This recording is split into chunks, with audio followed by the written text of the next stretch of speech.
when you see the black foils are in this group, the French like it when it's windy. The Swiss team have been on form. ROCKWOOL Denmark have been showing those, you know, those sort of sprouts of return. I think it's quite a tight group, Hannah. I think it's already tight. And the other thing that Tom Swingsby was just mentioning there from that first race, the wind is quite unpredictable. There's big shift, big range in the direction it's coming, but also big change in the direction. You've got 27 kilometers an hour to 37 kilometers an hour. There's a huge difference in the way that you have to sail the boat. Come up quite fast. Stay. Pressing, pressing, pressing. Not racing, not racing. Pressing, pressing, pressing. Vamos.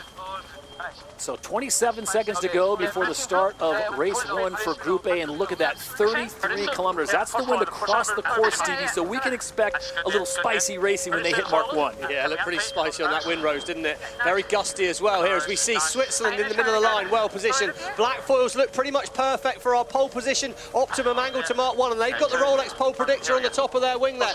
Red Bull Italy coming in fast at the bottom of the line, looking at the timing now. Brilliant swing towards the line by Red Bull Italy and Explorer Swiss, but can the black foils drive out of the middle of the pack and roll over the top? It should be faster angle for the Swiss to Mark 1. Oh, the Swiss have got some heel though, Todd. They got a little bit loose. I think we're good.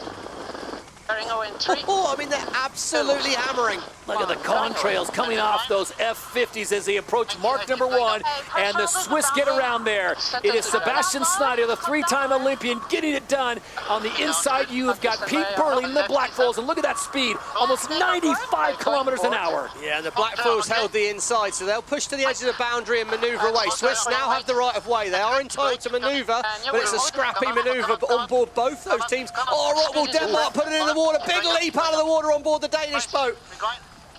Oh, they've got it back under control. They've had the least practice time, of course, out there today. Los Gallos at the back of the pack. There we go. We said this was the easy group for the Spanish. Doesn't look it right now. Butler, Brazil also in the mix. So right now you got New Zealand, Switzerland, Italy, France, Spain, Brazil, and Denmark out on the water. This is Group A, Day 1 of the ROCKWOOL Germany Sassnitz Grand Prix. There we go. Black foils look for that right turn at the bottom. I think it's going to be marginal to make that. I think they're pushing it early as well. When it's gusty and shifty, it's really hard to judge exactly what the angle you're going to have when you approach these gates is. But anyway, I will stop questioning Mr. Burling as he looks like he's got it right. As they come up on gate number 2, the DP World Gate, this is scheduled for 6 legs, and they spin it around, and there are the black foils out in front. Red Bull Italy decide to break away. They will try for the other side of the course. Explorer Swiss and DS Team France will follow the black foils as we check in down on the water with Lisa. Starting to see more white caps, Lisa. Is the sea stake becoming an issue?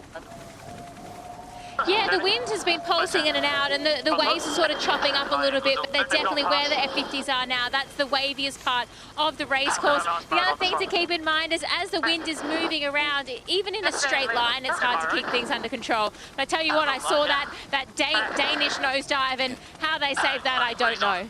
Yeah, they are working against it, Stevie. As you saw, a little late to the party because they had repairs. Let's take you on board and see what it's like for the Danish. Yeah, well, you can see we're on board the Swiss boat at the moment right now, and you just, as you go to drop the board, so when you go from 3 boards in the water to putting the 4th one down, if you don't have a stable platform or your speed check, look in the background at the Italian boat there, they've got to give way. You can see how high they get. Here we are on board Denmark. There goes the board drop, and instead of getting lift off that board as they'd hope, it just pulled down a little bit. So either the board wasn't quite right, or the wing trim wasn't quite right, or the steering wasn't quite right, but it's all changing so much here. I mean, it's an absolute roller coaster on these boats out there, and roller coaster wind shift wise as well. As we come back, look at that, nearly sailing straight up the course, and we were talking about how your progress is straight towards the next gate. That's pretty much perfect, Hannah.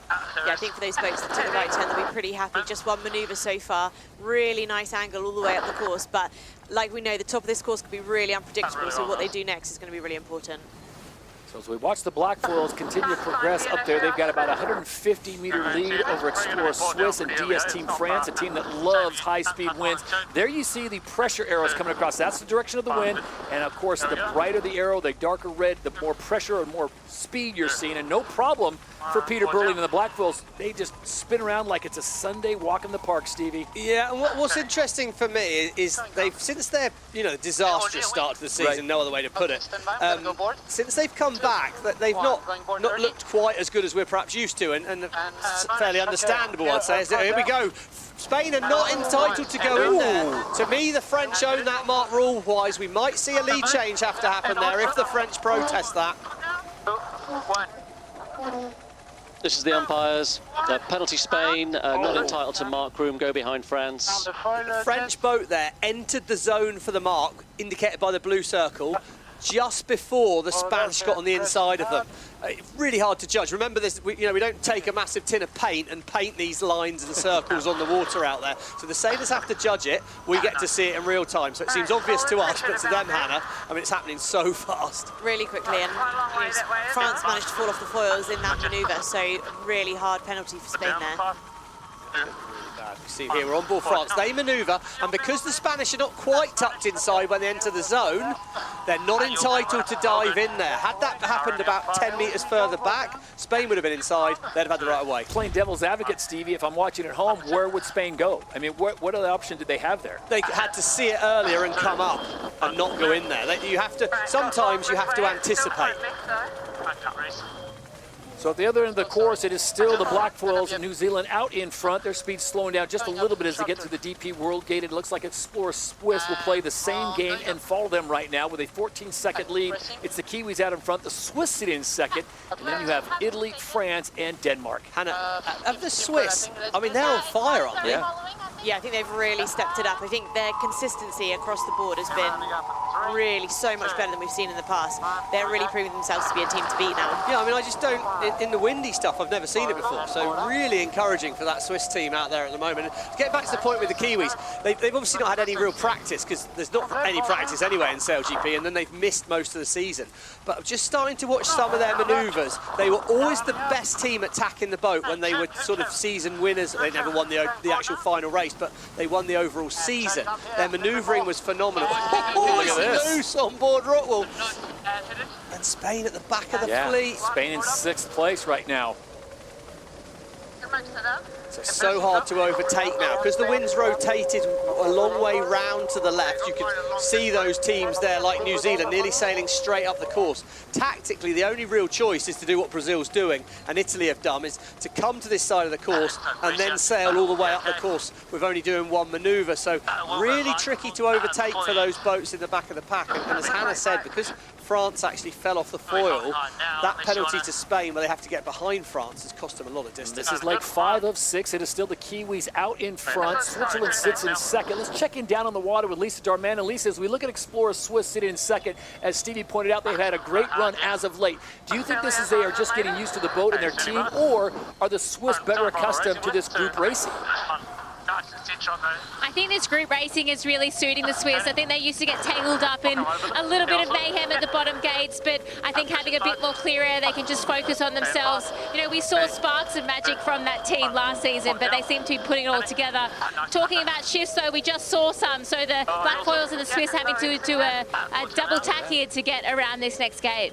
All right, so the drama continues on. I don't think they're going to be able to catch them. Just too much room built up on the early part of this race as Peter Burling and the Black Foils of New Zealand look to be in rare form, bringing it home now in race number 1 for Group A, and the victory in Sassnitz on day number 1 will go the way of the Black Foils as they will take first place for Group A on their first of 3 racing.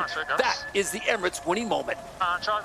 Yeah, and they look pretty good then. They look fast and they were manoeuvring well. Just keep boiling. Yeah, pretty good effort there. But the Swiss really good, and Red Bull Italy as well. They've taken advantage of the Spanish and the French getting tangled up, and the Italians up to third. Italy have had, for me, a pretty underwhelming season. Sort of would expect. You got Carl Langford, 3-time champion wing trimming on board that boat. You know what I mean? Phil Robertson's put in some big results, and it's not quite clear. Jimmy Spittle's the boss. I mean, you don't think someone's going to crack the whip, it's going to be him. But this is more of what I'd expect from them, to be really challenging. So let's see if they can put a whole weekend together. So that's the back of the pack now, the 4 coming in there. Remember, there's 7 boats in this group, 13 in all, so we split it 6 and 7. This is Group A. 3rd place will go to Red Bull Italy. Looks like DS Team France, they will come in and finish on 4th. And now the battle for 5th, 6th, and 7th. Yeah, tactical advantage with ROCKWOOL Denmark there. Spanish are going to need something special. They've got a real problem with Butler Brazil. So Spain are going to be way out the back of the back here. Potentially, the team that won the last 2 events are going to finish in last place in this first race. That would be no points for them. And I know it's group racing, I know there's a lot more races to go, but you can't be affording to score 0 points too often. Stevie, we always said even when you're racing all the teams together, you can have one bad race, you can't have two. Is this Spain's one bad race? Obviously can't afford a second one on 2 more races today. I don't think they can afford another 0 points. I mean, you know, there's a good forecast for the weekend. We look well set to get all the races in, touch wood, and I think, you know, they'd expect to chip away. But yeah, you know, you can't, especially when you've got the Black Foils winning the race, team you'd think are going to do well. You've got Switzerland that made the final the last time out in Great Britain. Well, you know, they know how to deliver a weekend. So suddenly, if you're giving that kind of advantage to a team like the Black Foils, like Explorer Swiss, you know, you've got some catching up to do. So as we said, Group B will have honors. It will start off with Artemis, North Star Canada, the US SailGP team, Australia, Germany, and Emirates GBR. So this is a tough one, Hannah, right out of the gate.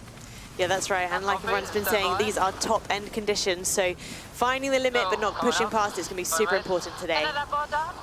First manoeuvres in at the pre-start here, 34 seconds to go. It's a very, very small start box, and we can see the dark patches of water moving down there. These gusts are hitting hard. It's like Tyson swinging punches at you in the pre-start. The crews are going to try and judge that. Bottom end of the line, Germany, Deutsche Bank, Emirates GBR are on a tight angle in. They hope to control things here. Bond's Flying Rouge well positioned at the moment. The wind-up's going to be hard to judge in these conditions. North Star send it in there. Australia are in the middle of the line well positioned. Emirates GBR and Germany look like they push things too tight down at the bottom. Now about acceleration. North Star turns toward the line. Bond's Flying Rouge turn toward the line. Clear start, brilliant out the middle of the line by the Canadians and the Australians. Now watch the top of the wings. This is going to be fast to Mark 1. Penalty Germany. With the boat not keeping clear. Penalty clear. Oh, it's so windy across here. Australia faster angle into Mark 1. They're well set to be fast at this turn. Bring it down in 2, 1. And at mark number 1, it is the 3-time champions and the overall leaders that go above 90 kilometers an hour, and the Bond's Flying Rouge are off. A little bit soft at the boundary. Here we go. This first manoeuvre is going to be so tricky here. You've got to judge the speed of the boat into the manoeuvre. And turning. See that dotted line on the screen, Todd. That's where the boundary sits in, 80 metres from the edge of the course. That's where you gain the right of way if you're the boat inside the boundary first. As we see, top of our screen, Artemis and the US SailGP team have manoeuvred away early, and it's very gusty. Look at that dark patch of water on Artemis. Look at the speed. Working really hard on board there. 93 kilometers in a straight line, super high speeds. US are going to have to make another maneuver to get down to this bottom gate, but it looks like Bond's Flying Rouge will make it straight in for a left turn. And here come the Bond's Flying Rouge into gate 2, the DP World Gate at 93 kilometers an hour with North Star Canada right behind him. Then it's the US SailGP team in Artemis. And how about this? Spin it around, Tom Slingsby. Oh, it's got wet on board North Star there. USA turn right. Artemis follow, they turn right as well. Now we're going to learn a lot about the course. 2 boards in on board Artemis there to try and keep a little bit more control. And look how much tighter they've rounded Mark. Great technique there by the Swedish team. Outridge looking to spin away. Look at that, lovely view of the course there. See the different textures on it, Todd? The darker bits, the lighter bits. That's what the crews are trying to use to read the breeze out there. And we can see there's a lot of wind starting to move down the course. Not the best start for the home team. Germany by Deutsche Bank sit in last place with Emirates GBR just in front of them. There's 4 boats out in front having a great battle here on the Baltic. Let's go down on the water, check in with Lisa Darman. And Lisa, is there a favored side right now? Stevie's talked about it being very puffy and shifty. What are you seeing? I don't think there's necessarily a favoured side. It really depends what shift you're in. So we're seeing 30-degree changes in the wind, which can make you sail way less distance. But as you also see, it's so patchy. So, you know, a team about 100 metres away from you can be in completely different breeze. But I think minimising manoeuvres when it's really top end like this also helps minimise mistakes. So there's a lot to think about out here. Yeah, I mean, to Lisa's point, we can see the ground here. A beautiful venue in Sassnitz, but the wind's coming over that shoreline. And of course, that doesn't only change the strength of it, it does change the direction. So for people watching at home, see the angle the boats are hitting our ladder lines there. If they're going more straight up the course, that's going to mean you're on a good wind shift. If you're sailing parallel to those ladder lines, then it means you're not doing very well. Right now, probably quite an even wind shift on the course. This is one of the wider courses we've seen, so there is the opportunity for boat to split quite far apart. That can be great, it means you can get the boat right up to speed, but it means that there's an element of having to choose that right side to make sure you're coming back on a good angle that's taking you closest to the next gate mark. Well, speaking of good angles, as they approach gate number 3, it is the Bombs Flying Ruse that seem to have a great angle, Stevie. They're going to have the pick of the litter. Which side are they going to go for, left or right? I suspect they'll take the right turn, Todd, in under the fans, but it's going to need quite an early manoeuvre here. We see Artemis and North Star are going to be tight, bottom of our screen. Top of the screen, the USA. I thought it'd be risky to go in there because you're right under the grandstand, right under the shore, but at the moment, looks like it's netted out as a little gain at the moment. And Emirates GBR has also got back into the mix as they start to close in on Artemis. They currently show in 5th place, moving into 4th could be a thing here before they get to gate 3. At gate 3, though, it is the Bombs Flying Ruse, overall leaders on season 6 that have the lead, and their speed hits 94 kilometers an hour. Late decision there by Taylor Canfield of the USA as they decide to go right as well, but it'll be Giles Scott that'll dip underneath. They'll have the right away. They'll hold on to 2nd. Yeah, you can almost see from that helicopter angle, as we can see, look at how hectic this manoeuvre is. But yeah, look at this camera angle. You see how it almost looks skewed? That right-hand turn they're taking kind of looks like it's a bit further down the course to my eye. So all the crews will pick up on that. Less distance, if you can sail less distance, why would you not? Remember, you need to be in the top 2 of your group. This is Group B with Sweden, Canada, the USA, Australia, Germany, and Great Britain. And your catch again, Dale. There we go, so you can see Hannah Mills discussing what the wind's doing. Stuart, the wing trimmer in the middle, hearing his voice a lot there. Dylan and Luke Parkinson, the flight controller. It's constantly evolving situations, so dynamic, each reacting to each other. One move on the wheel, you've got to change the wing. One move on the wing, you've got to change the flight control. This is leg 4 of 6. Hannah Diamond, we're watching your old team, Emirates GBR, going. I got to think just getting across side to side today in these winds is going to be very tricky. Yeah, I think all these sailors make it look really easy, but the reality is quite different. The boat is really moving around underneath your feet, so picking your timing, and like Lisa said, minimizing some of those maneuvers, reducing the chance of making a mistake. Look at this speed. Bombs Flying Ruse approaching gate number 4, still hovering right around 90 kilometers an hour, and they have put some serious distance between them and North Star Canada and the US SailGP team. You can see they just backed off the speed a little bit before the bottom there. Just gives you that little bit more control for the roundup. Something we heard a lot in training, as we can see a split here in the pack. North Star, what form North Star seem to have found mid-season and on. Very encouraging for them. A little wide on that rounding. Whoa, it's a bit loose. Oh, it got very loose. Good save, but that splashdown's going to cost them meters. Really costly on the roundup there. But anyway, all dry, all good. Their driver, 2-time Olympic gold medalist in the Finn class, Giles Scott, driving for North Star Canada. Did he lose that much time? We'll find out, because on the left side of your screen, you've got the US SailGP team right now, and their driver, Taylor Canfield. Did he get it? Oh, it looks like they're almost dead even in 2nd place. Remember, you need to be top 2 in your group to make it to the 4-boat showdown on Super Sunday. Yeah, and Todd, this group, let's just take a minute. There's 4 teams in this group that are in that top 5 in the overall standings, and the top 3 are going to race for the $2 million in Abu Dhabi. So there's a lot of pressure on this group. You know, Emirates GBR in 5th. This could be disastrous for their season if they can't sort of chip away over the weekend. Right now, North Star, middle of the screen, looks like they've done pretty well against the US team. Open track. We got to go to the best breeze. You're not going to the right, no hole. Okay, so that's what we were thinking there. They're heading towards the right-hand side of the course, as they'd call it. When we're looking up the course, it'd be on the right-hand side of our screen. There you go. So top of the screen there, top left-hand corner, right near the shore, there's a bit less wind. So that is what Canfield, and more importantly, that was Andrew Campbell saying, you know, I don't want to get into that light wind. So tricky decision for the USA team to make right now. Do we do an extra manoeuvre? Oh, Australia, what's happened here? Missing here, Tosh. Terrible manoeuvre, but well, as the Bombs Flying Ruse do, they'll resettle the ship, I'm sure. But they've got 300 meters to play with right now as they approach this penultimate leg here, and then it'll be a dash to the finish. Tight cross there in the center of your screen, Canada and North Star, and it's North Star Canada just turning right in front of the Americans. Yeah, really tight manoeuvre there. Now they've got to squeeze up. Canfield at the moment is blocking them. Right of way with the North Star team at the minute, but they want to turn more than just a few degrees. They want to turn 90 degrees, and they won't be able to do that without inflicting a bit of an incident on the US team. So tight moment here. Yeah, North Star start to build speed. Critical moment. Bombs Flying Ruse are going to get this done. Don't you worry about that. There go the US team. They're on that blue line. That's the ley line. Should mean they make the next mark, but Canada slow to react to the turn by the US.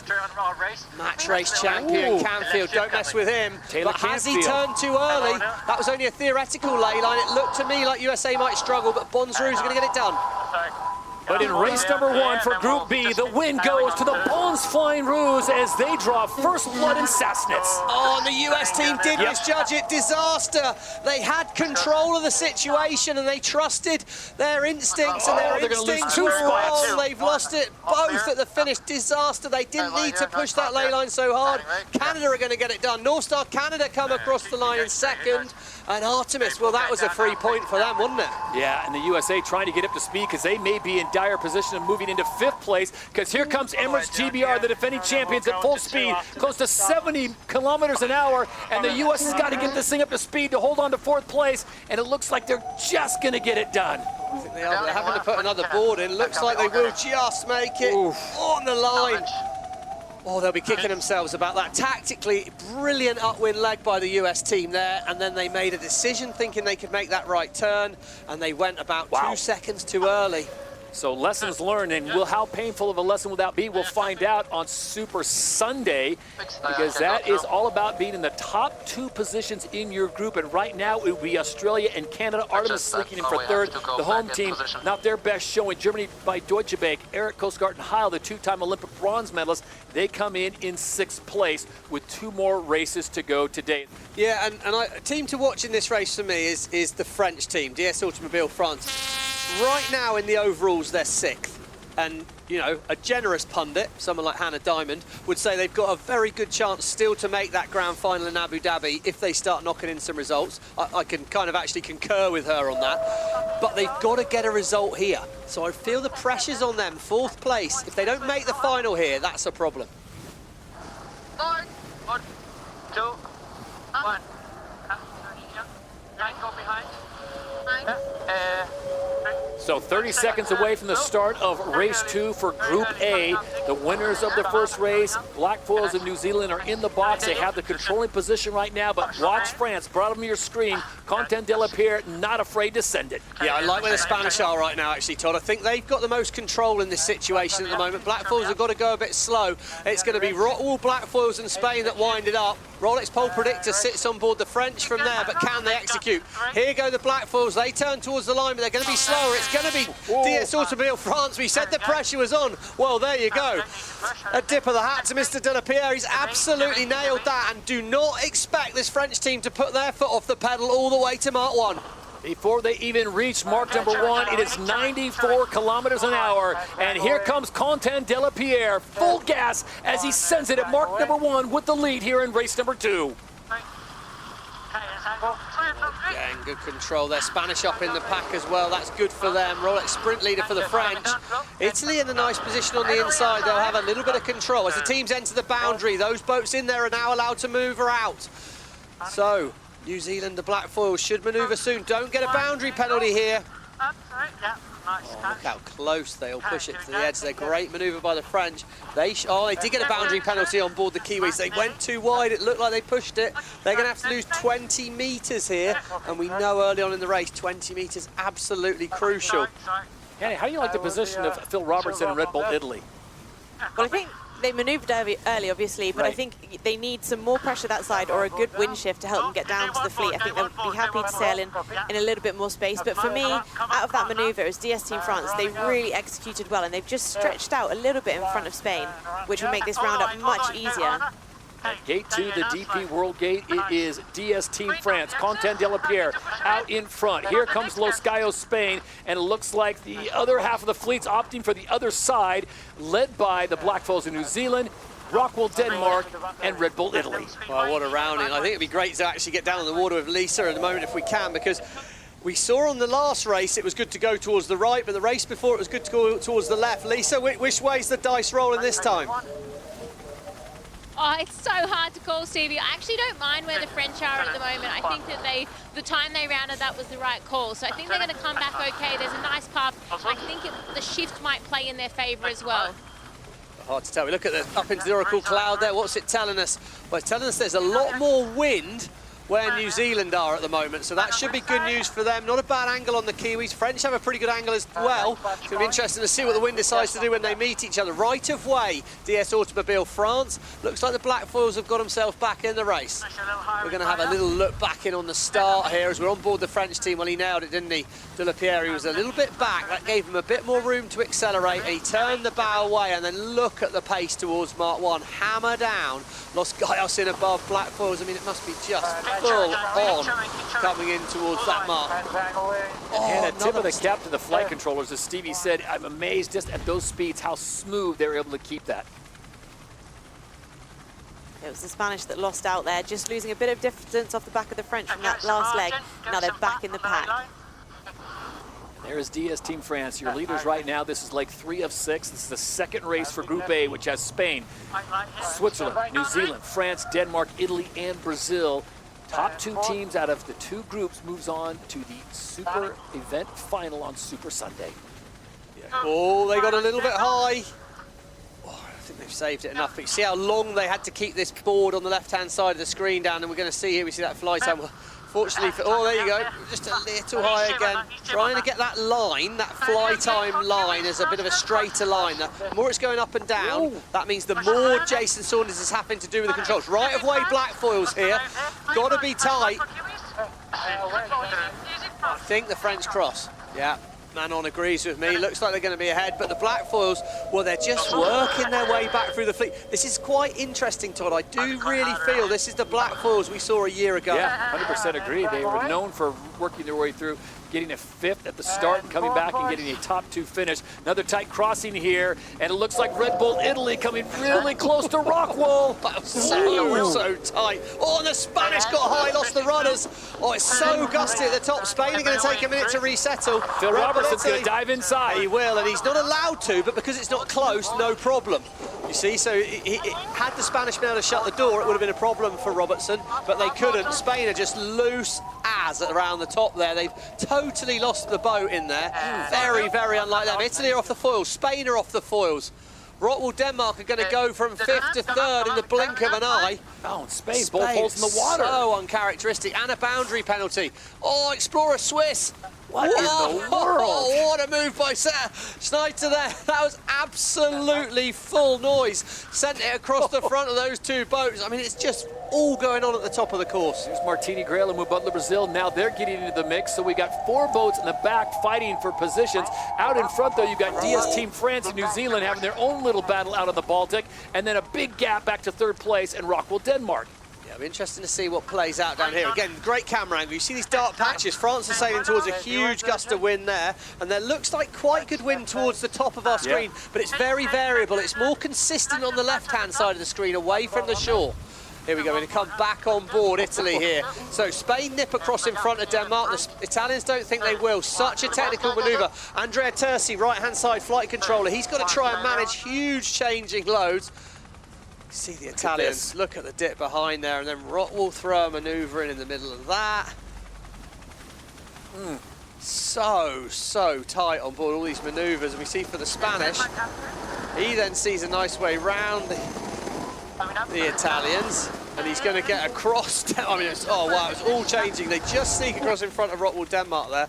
Well, anyway, the play out of that is the 2 teams at the front are still the 2 teams at the front, but ROCKWOOL have won out well in that, and the Swiss have done very well as well, a 4th. They were out of the points before that. Spain, we were almost, well, maybe just me, almost handing them a place in the final, and now, wow, you've got work to do. Yeah, Spain currently sits in 5th. Remember, they're the team that's won the back-to-back events here in season 6, but they are in real jeopardy right now of not making it if they don't get into the top 2. Right now, it's New Zealand who won the first race. The Swiss finished 2nd, Italy 3rd, and France 4th in race number 1. And now it is all topsy-turvy. Now France is in the lead on this race. New Zealand tucked in safely into 2nd place with ROCKWOOL Denmark in 3rd. Weird manoeuvre by Mubutler Brazil there. They were through the middle of the gate, and then they've done a left turn and sailed an extra 100 metres. Still not clicking on board this Brazilian boat, and we're getting towards a point in the season where we talked about this with USA at exactly this time last season. You know, when do you make changes? Because I hate to say it, but it's not working. Yeah, Martini Grail, the 2-time Olympic gold medalist and 2-time world champion. So we want to try and get to left. Yeah, France have got this race locked down here. Black Foils, I mean, they'll be very happy to get a second. They really look like they're on a charge on that upwind, but Delapierre got things settled, and that French, this is the French team again we remember in a bit of breeze. Remember them in Sydney a few years ago, here last year. They took the win here last year, didn't they? So if any team should be comfortable here, it's them. They had the big boat incident during practice racing, sent Quentin Delapierre to the hospital to get checked out as he almost folded himself in half on a full e-brake moment, going from about 80 kilometers an hour to 0. And then he comes back on Super Sunday and gets it done and wins the whole event. So fond memories for Quentin Delapierre and DS Team France last year as they won in Sassnitz. Now, are they on the road to getting that done now? They still have to be a top 2 in this group to get into the final. Yeah, I think it's not going to be enough just to win this race. They need to make sure they're in the top 2 just to make the final for this event. But if they want to make their mark on the grand final, they're going to have to be consistent at the front of the fleet. Absolutely, yeah. I mean, they've really got to get there. I mean, what a good race for them. And, you know, Lee McMillan back. First time he's had a proper event for a while. So Group A's race number 2 goes the way of Le Bleu. The Emirates winning moment goes to DS Team France. Yeah, solid. Solid race for them. Solid race for the Black Foils. ROCKWOOL Denmark needed that as well. So, you know, this group's going to be really, really tight, and Los Gaios have got work to do. I think Black Foils, all right, second place now. They cross the finish line, so it's not the 2 first of the Bons Flying Rouge, but I think when we actually see the shake-up of the points, the Black Foils are going to be well ahead. So the top 3 in race number 2 for Group A will be France, New Zealand, and ROCKWOOL Denmark. Remember, race number 1, it was New Zealand, Switzerland, and Italy. Much more racing to carry on here in Sassnitz. So Spain, Stevie, will rebound, and I hate to say this, with a 4th, with the Swiss going from a 2nd to a 5th. Yeah, I mean, and more importantly, potentially, when we get to the end of play tomorrow, the Spanish went back to last in this race and then have saved a few points. Every point counts on a day or a weekend like this. So the fact they've salvaged something, and then the Swiss were ahead of them, they've lost a point. How much are the Swiss going to rue losing that point? How much is Spain going to love gaining those 2 points? I guess we'll find out tomorrow. And Italy again, you see, we talked about the promise in the race before. A few little mistakes here. So unfortunately for Brazil, it's a 6th and a 7th to open up Saturday here in Sassnitz. They've got one more race to try to right the ship and get themselves back in the conversation for a spot in the event final. Remember, only 4 boats will compete on the final race on Super Sunday here at the ROCKWOOL Germany Sail Grand Prix Sassnitz, part of the Rolex SailGP Championship. I'm really impressed, Hannah, by North Star Canada. I just think over the last 3 events, they have really risen to the top.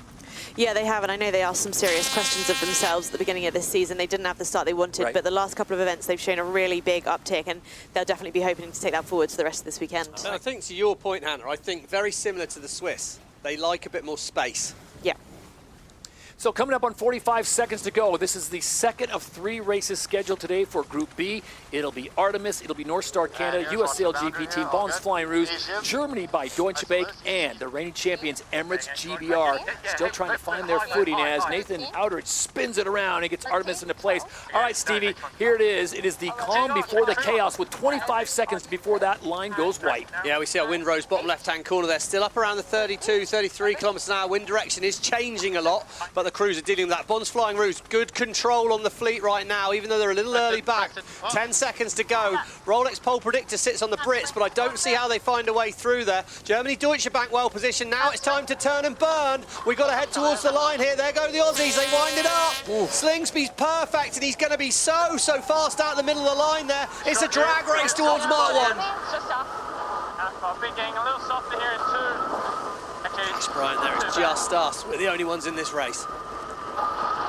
And watch the speeds at the top of the mast as they approach mark number 1 here in race 2 for Group B, and the Big Bear Way led by the green and gold. Oh, I hoped I'd poke the bear in that interview, Todd, to get him to go for a speed record at Mark 1, but Slingsby again, perfect start, perfectly controlled execution at Mark 1, and they will control things on the first downwind. Outridge on board Artemis, right in behind them there. How well do they execute these first manoeuvres?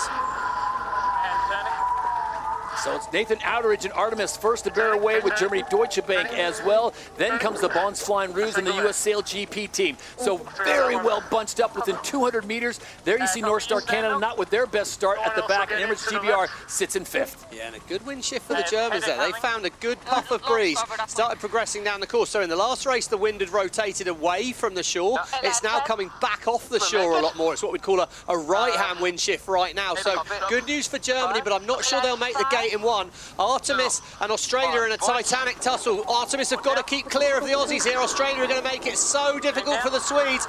Sweden might end up with an extra couple of manoeuvres here. Flip-flop jibe. Wow, Slingsby pushing the limit there. Tactical racing, just pushed this Swedish team wide. Got control. Well, Outeridge has seen that before, but it doesn't help him. He's parked up at gate 1. And the DP World Gate, the US SailGP team comes in 3rd, Hannah, followed by Germany Deutsche Bank in 4th. I just think you can feel the confidence on the Australian boat in these conditions. They're so comfortable, aren't they? That was wild. I mean, just pushed him out and then just dialed it down so there was no overlap at the mark. Great control. And we can see, look at trying to cross that boat. I mean, you mentioned it, Hannah. It's like, you know, it's just throwing them around on board there, and it's happening at 60 kilometers an hour, you know. So Artemis looked like they've steadied the ship in the middle of the fleet there. They had to manoeuvre away early. They have lost distance to the Australians, but they're still ahead of the US at the moment. And of course, what a battle that was in race 1. Apologies at the moment, not getting information off the mast of Emirates Great Britain, but they currently sit in, looks like 4th place, just ahead of the US SailGP team at the top of your screen. It is all Bonsflying Ruse out in front. Artemis sits in 2nd with Nathan Outeridge. Taylor Canfield for the Americans now sitting on 54, 55 kilometers an hour, but it is all Slingsby magic time. Yeah, it's just making it look so easy, and they're in a really nice controlling position. It's going to be very hard from a boat, for any boat that splits either side of them, to get round them from here. So I think they'll be pretty happy with where they're positioned right now. If you look at the top of the wing, I've not seen the Australians any less than 7 kilometers an hour faster than Artemis across there. So, I mean, they are lighting it up. And look how stable the platform is. Given how much the road's shifting and the amount of throttle and potential power you've got, the boat, look how stable it looks. Rock solid. Watch this manoeuvre here. Just spinning around. Stevie, we talked about the start being so critical and so important. I know Tom Slingsby has lamented the problem with them getting good starts off, but it's more than the start. As Hannah said, there just seems to be so much confidence back on the boat. Remember, this is the Bonsflying Ruse that have won this league 3 times, and they've gone on 3 event burners. So how they look like they're back in that form. Yeah, they've won it 3 times, but they haven't won it for 2 years. So that's going to start to hurt Tom Slingsby, I'm sure about that. And we've got Emirates GBR, who won it last year. Well, great comeback for them here. Maybe not having that flag on top of their wings helping them, because they've moved right up the fleet at the moment. North Star out the back still. Artemis are going to look to come in. Artemis have the right of way if it's close with Emirates GBR. I think they're clear ahead. So, Hannah, how far ahead is Emirates GBR, your former team, already deciding where they're going, or is it going to be determined by what Artemis does? Well, I think you've got to keep an eye on the boats close to you, obviously, but I think definitely today is a day for working out what's the minimum number of manoeuvres you can do to get around the course without falling out of these big pressure situations. So turning right, to me, is working well, but it's a bit of a gamble because you just don't know if there's going to be any wind on that side of the course. Now let's find out where the wind is. We go down on the water. Lisa Darman. And Lisa, what has changed between the last race we saw now with Group B back out on the water? What I think's changed is when the wind does go a little bit further to the right, it becomes more erratic, so more up and down, so it is harder to pick. But this right turn seems to be favoured, all the teams picking that, but it's just the timing of when you go back. Australia picked a really nice one, and so did GBR, so I think they're going to run away with it for this one. She loves saying that, doesn't she, Stevie? Yeah, she's definitely never too disappointed when the Australians are winning. Look at the crowds. Wow. I mean, grandstand's absolutely packed and incredible scenery here. They'll want that German team to start chipping away, moving back up through the fleet. Of course, tricky group for the hometown team, but they did win a race here last year, and this was really the kickstart of their season last year. So Eric Harle will be keen to get that back up and running. And Emirates GBR, talking about things getting back up and running, they had a bad first race. They need this right now. They really, really need it. As they approach gate number 4, the DP World Gate, this is a statement race for the Bonsflying Ruse as they have increased their lead to over 300 meters over 2nd place. Emirates GBR is the champions of last year. Artemis, the new team on the block, sits in 3rd with the US SailGP team, currently sitting in 4th place. That's also where they are after 8 events, 4th overall on the league standings. But Stevie, this is a team, the Bonsflying Ruse, when they get confidence, when they get that start down, you'd be a fool to bet against them. Yeah, I mean, right now you can see him sailing towards that dark patch of water. Good breeze on that side of the course. They'll push fairly wide here early on. Early on the course, get wide. Give yourself options further up the racetrack. As we see all boats following into line a little bit here. Obviously feeling that's where the most wind is at the moment. You can just see it coming off there. US team. I think what's going to be interesting in this group, top two go through. Yep. We've said that enough times by now. But right now, I feel it's going to be really, really tight for second in this group, because it doesn't look very tight for first at the moment. Now Australia looks like they're on their way to go 2 for 2, and with one more race still to go, they could almost lock things up on Saturday with 2 more races tomorrow before the Super Sunday event final, as Germany spins around currently in 5th. North Star Canada really taking a big dip in the Baltic there at that turn. Wow, they were ploughing the race course right there. Just got a little low on the foil, overloaded it on the roundup, and just dug the front of the boat in. Just digging a hole in the water. That's no good at all.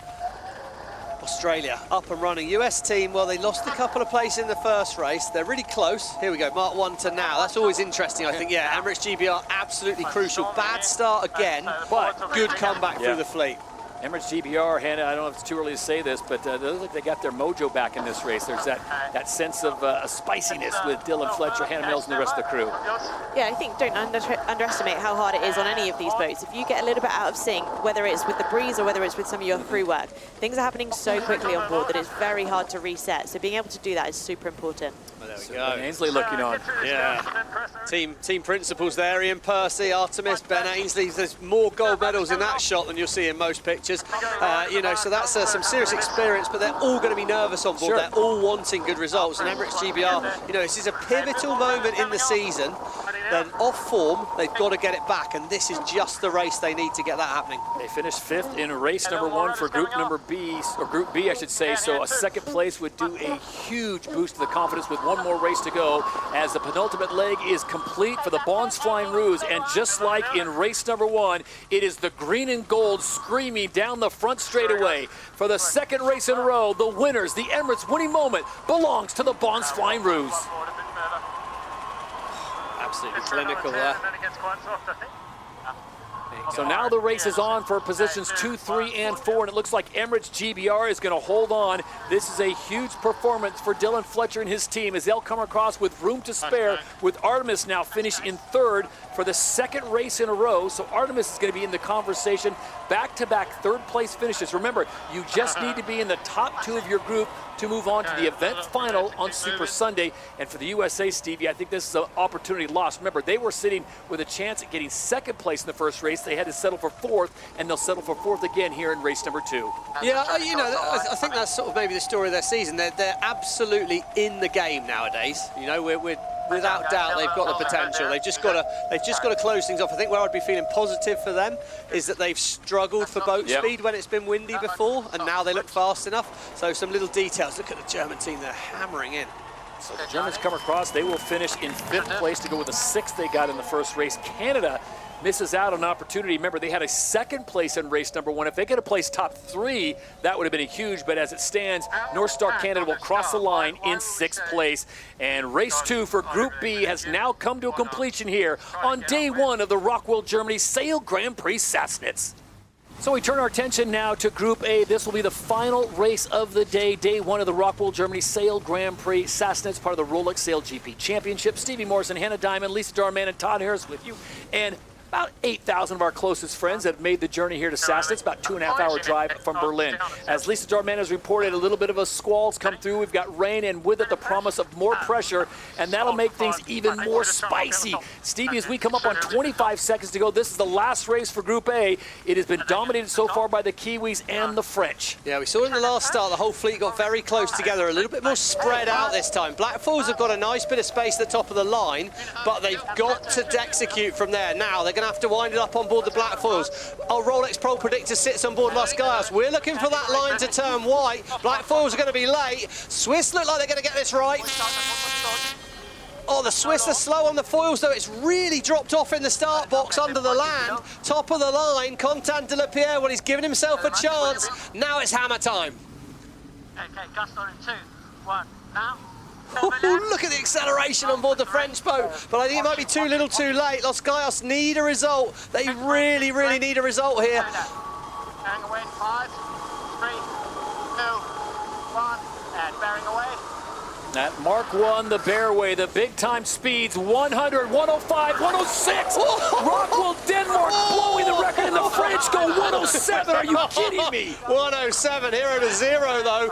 A little bit too loose on both those boats at Mark 1. They've fallen off the foils. They're struggling to get inside the course there. Wow, that was hectic. We need to see that one back. Big penalty for Spain here, massive penalty. They're going to have to drop probably all the way back, and it's the black foils that are going to take a big advantage here. Calm and collected on board the black foils and on the Swiss team. I could have missed the number, but it looked like the French hit 107. DS Team France could be the holders of the new speed record in SailGP. At that speed, Todd, you'd start to get cavitation around the foils, so that's where there's like air bubbles just forming on the foils because of the pressure differential on it, and that would just feel like the whole wheel would be shaking in your hands, bouncing in and out of control as you have water going around it or not. Well, Delapierre's got it back under control at gate 2. Talk about driving it like you stole it and then some. That was the Fast and the Furious French version, as Quentin Delapierre, the winners of the last race, looking to make it 2 for 2. He has got the Explorer Swiss team right behind him.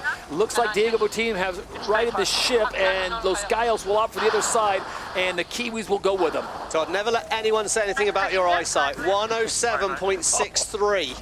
Absolutely lit like a Christmas tree. That's over 57 knots in old money for the sailors out there that they like to have it in the old school's way of saying it. Incredible speeds as we see that around there.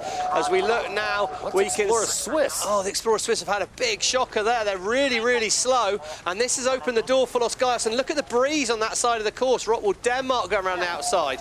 They well back in the pack. It's so hard. If you get so fast as that, you just they basically skid it out of control. Yep. It's like you're going into a corner in a car too fast. It's all very well. You can make this car go fast, but then it goes wrong. But look at Los Gallos, Hannah. They are right back in it. Yeah, it looks like what's happened is that the breeze has come up and it's going back down, so it's way more unpredictable than it has been earlier in the day.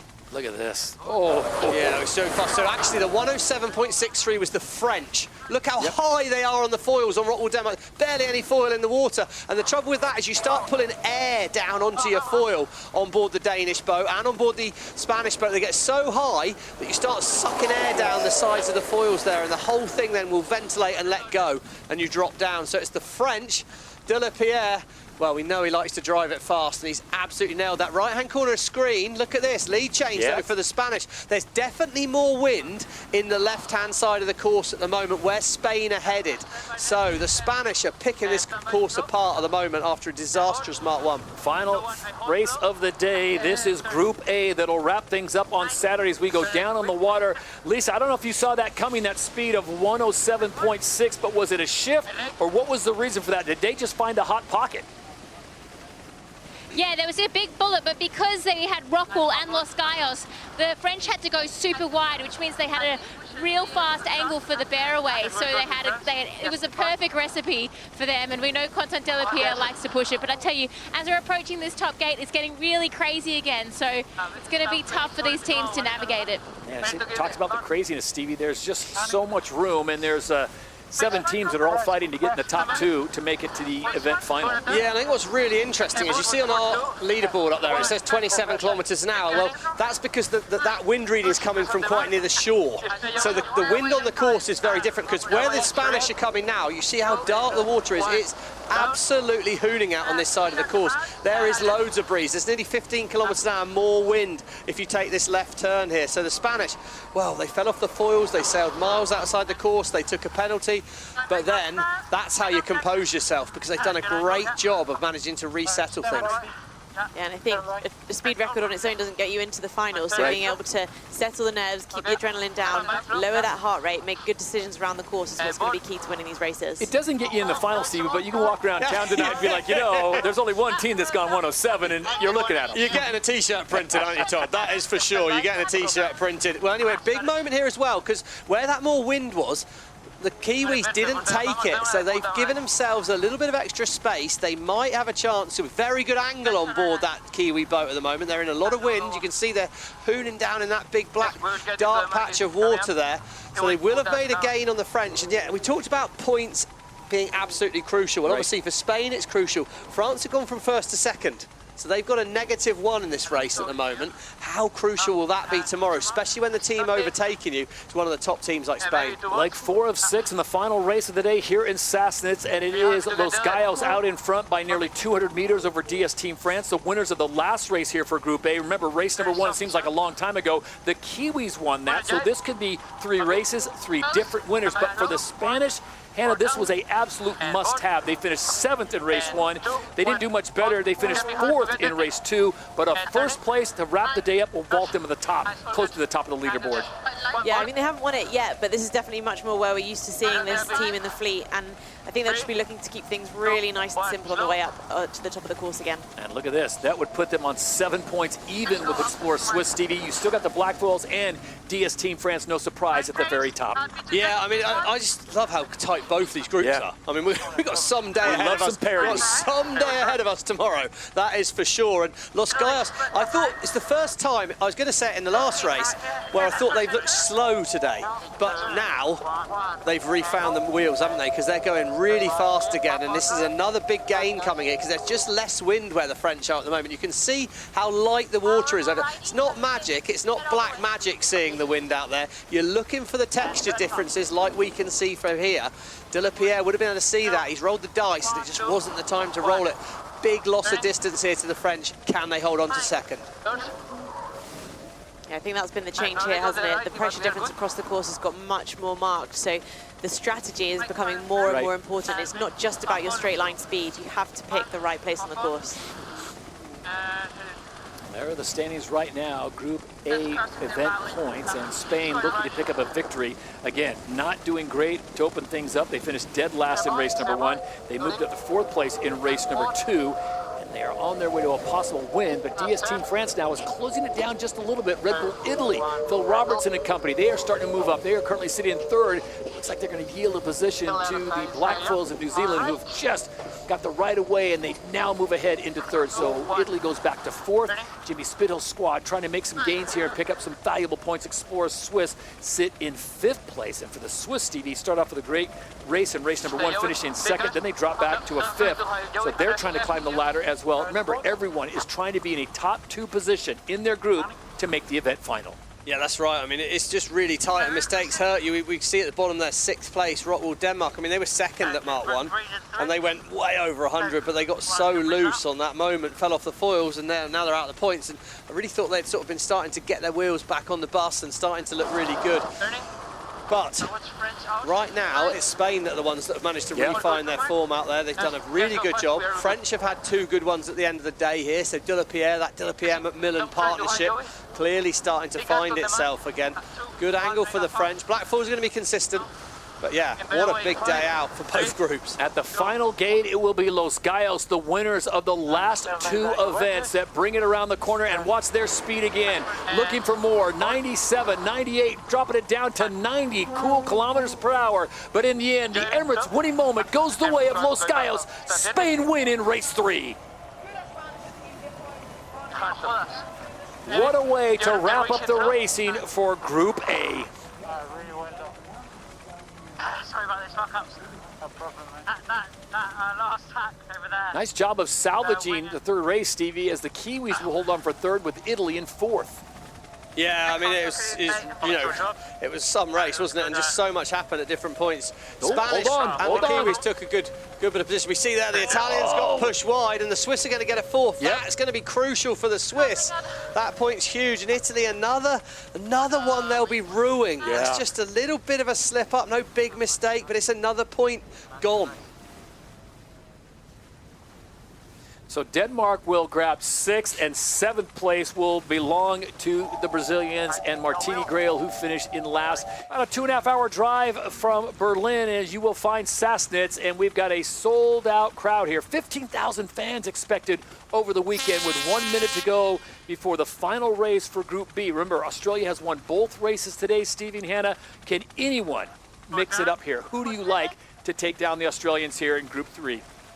Well, I think they've certainly put their mark on today's racing so far, haven't they? But I think if Canada can get a good start, I think they can sail really well. And then obviously the Brits managed to sail through the fleet quite well, but the Bons Flying Rouges are certainly the standout team at the moment. No racing. Yeah, speed, full speed, just upwind angle. Marginal behind Artemis. 30 seconds to go before the third and final race of Group B. There are your current standings. The Australians are perfect. They've won both races. Then you have Artemis, then you have Emirates GBR, and the US SailGP team in fourth. Top two move on to the Super Sunday event final. That's tomorrow later, but we still got a lot of races still to go, Stevie. 10 seconds to go. Yeah, and Germany are well positioned here. North Star Canada have got some control. Rolex pole predicted on Emirates GBR, but they're going to be slow when the gun goes. Has Artemis lined up the slingshot at the bottom? All the teams are slow. Germany, Deutsche Bank out in the middle of the line. Their timing's right and they're first on the foils. How brave are they feeling on board that German boat to drop the hammer? Oh, they wind it up. Look at the speed on the top of the wing. 10 kilometers an hour quicker. They're going to roll over the top of North Star, and it's going to be Germany, Deutsche Bank leading at Mark 1, and they need this. Now we'll find out how quick the Australians are, Todd, because they're back in the pack.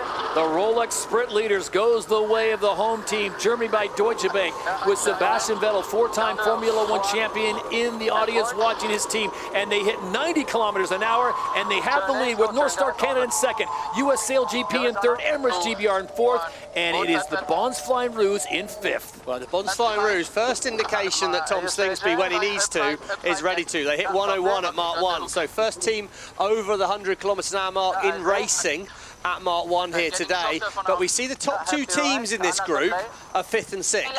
I mean, that's why you've got to love this racing in SailGP, isn't it? Because it's just anything can happen at any moment in time.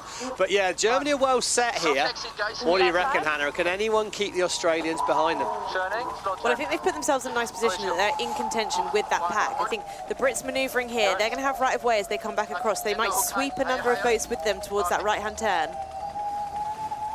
North Star Canada well positioned, tight in the pack. Artemis are going to have to go beyond here. It's going to be slow at the bottom for that group of 3 boats. USA, Australia and GBR potentially. Artemis followed directly behind.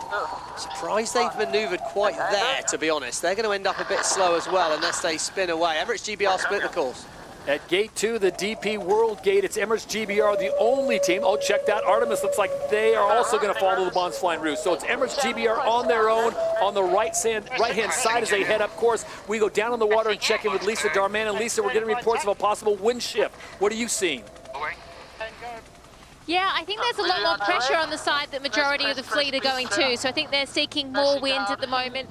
I mean, the wind is so changeable, but the other thing that there could be going on down there is when you get a shift, you also get a favoured gate, so you can sail less distance. The only thing that's in Emirates Great Britain's hands is they're sailing their own race right now. They're in clear air, whereas for the bottom 4, they're really fighting it out and all affecting each other.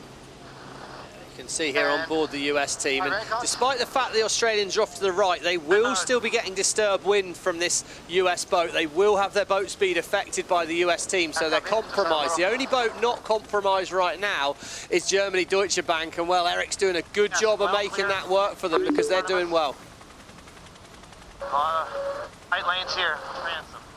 I think that's a symptom of there being really only one choice at that mark. When the wind shifts to the left-hand side, that right-hand gate mark becomes quite biased.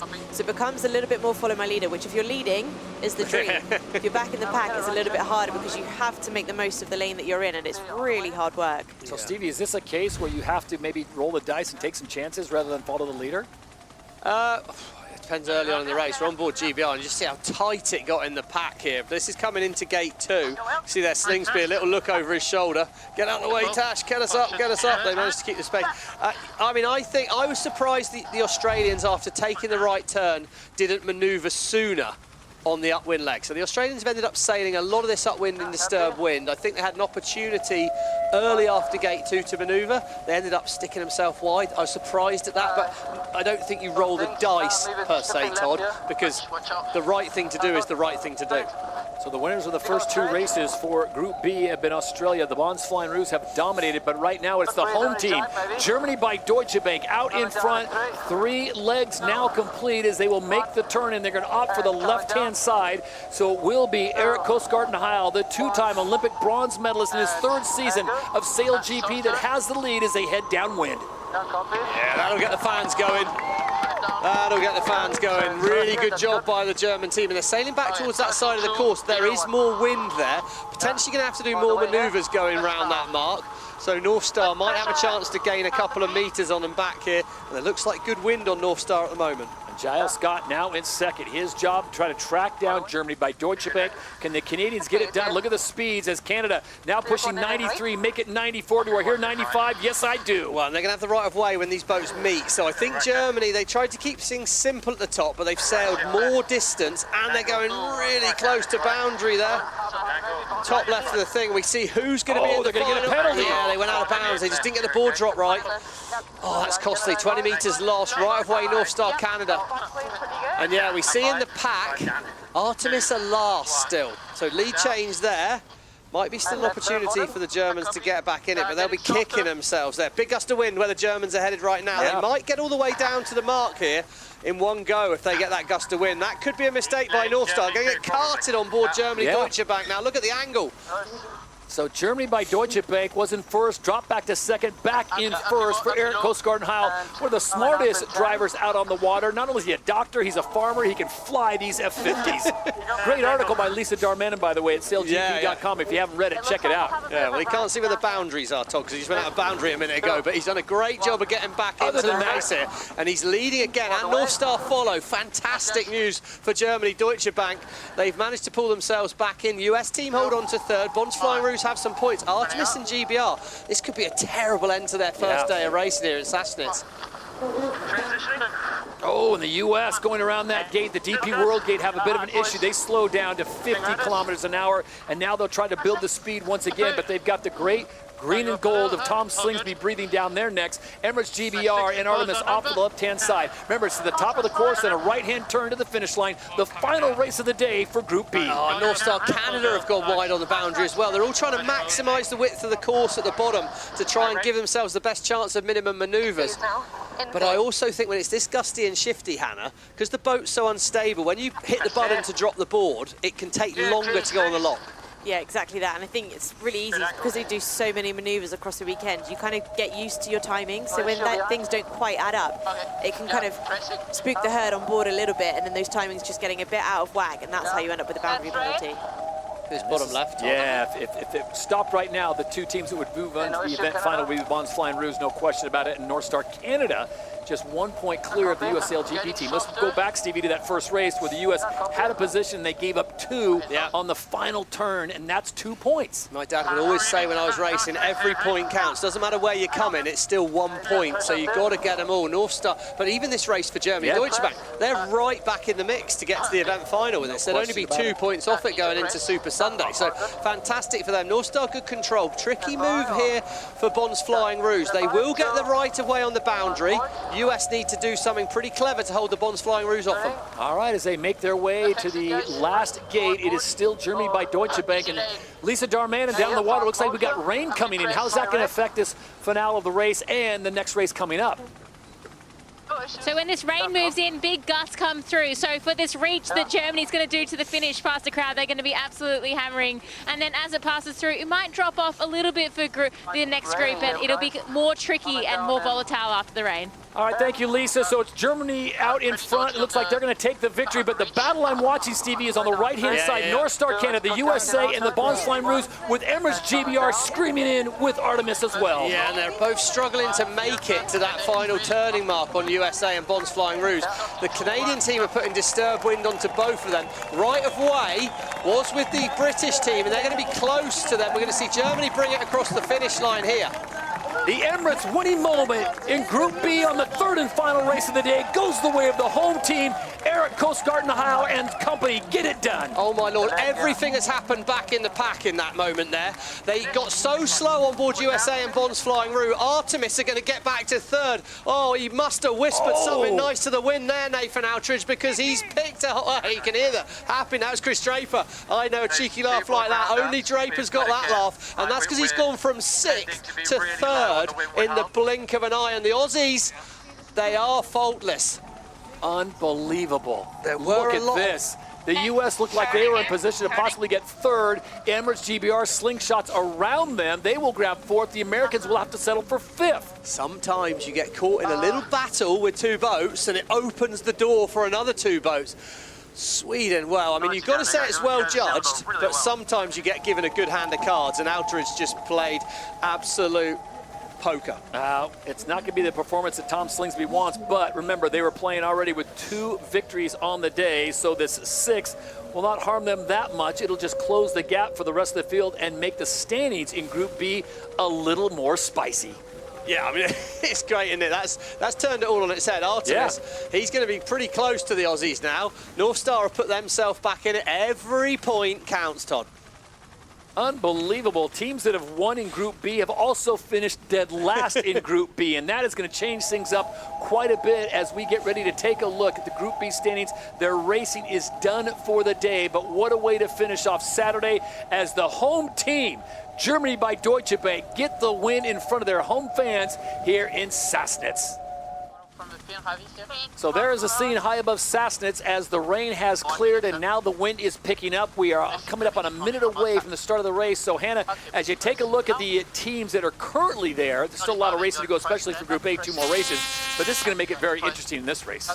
Yeah, I think there's so much to play for. And I'm not sure these teams will feel like they can learn too much about the course from that race they were sitting out watching. But the time distance to the start is going to be really tricky with the pressure changing so much. So this approach is going to be very important for the start. So Stevie, you certainly aren't resting on your laurels as you look at that leaderboard. It's New Zealand, France, Spain, and Switzerland really in the conversation. But I guess you got to think, hey, we got 2 more races to make up some big points. So if you're Spain and Switzerland, you're saying there's a chance. Yeah, I think Spain and Switzerland need to go. I think if I'm Spain, they're the best manoeuvring team in the fleet.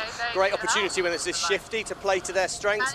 Black foils love a bit of this, but you know, De La Pierre's the fastest man in SailGP, so there's plenty of talent out here as they manoeuvre into the start. Spain slightly late back into the box as well. They're taking second pick here on things. Look like they're going to be towards the bottom end of the start line on board the Spanish boat. Should be a gap. Well positioned in Mubadala, Brazil and New Zealand. The black foils in the middle of the line. 5 seconds to go. They're all a bit late. Wind it up. Here we go. They're going to go fast. Great start by the French, great start by the black foils. It's a sprint to Mark 1. Faster angle sits with the black foils, but they got a long way to go to get over the top of the French. As they approach mark number 1, this is Group A out on the water. And as they are led, we get a penalty coming in from the umpire, but it's on the inside. Penalty Brazil, window boat not keeping clear, go behind Switzerland. So getting the whole shot and going over 90 kilometers an hour is the Black Foils of New Zealand with France in second. Tell you what, we've seen some incredible top speeds at this event. The average speed down there by the Black Foils was insane. Leo Takahashi on the flight control, absolutely sending it. And those 2 boats that, of course, early in the season had such a close coming together. The skill levels there, unbelievable. Massive rotation in the wind, Hannah. Look, they're nearly sailing straight down the course. Yeah, almost straight down the course, which could make it pretty tricky to pick your gate mark here, because how long this shift's going to stay for, we're not quite sure. But Black Foils doing that first manoeuvre here. Lovely panning shot, but from the Black Foils to show us upwind though, and it doesn't look like any huge rain clouds in the background looking out to my eye, so maybe could sit really sort of fairly confident that, yeah, right turn, come out towards this bottom left-hand side of our screen. I think that's where the most breeze will be, and the French have lost a lot by manoeuvring out early. Spanish are out the back though, Todd, so those teams, Switzerland, Spain and France, that really need a result, does this maybe bring ROCKWOOL Denmark into the game if they can hold on to second? And for the Black Foils, if they stay in first, I think that would automatically put them in the final. And despite an early penalty, Martini Grail and Mubadala Brazil find themselves in 3rd place, but it is still the Black Foils out in front. ROCKWOOL Denmark sit in second, and Red Bull Italy will split. They will opt for the other side of the DP World Gate. Yeah, I mean, this race to the final is going to be so tight now with the French. They've got to do some work. They're in 3rd at the moment. They've decided to manoeuvre quite near the boundary. They'll be in disturbed air, though, back in the pack. Here we go, top left-hand side. That's what we're going to have to keep our eyes through this. France and New Zealand would automatically, even without another race, be in the final if it stays like this. More than 5 points is what you're looking for as a difference. But bottom right-hand side of the screen there, Italy are out the back, and the Spanish, well, he's put a rocket booster in there.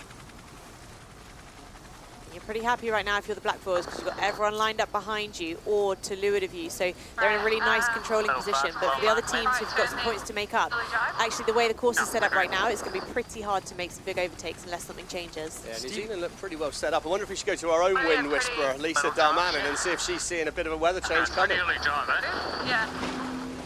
Yeah, Stevie, I think they're getting a really nice left shift and in pressure, so they're sailing straight up the course, minimal maneuvers, and just absolutely locking this race down from anyone behind them.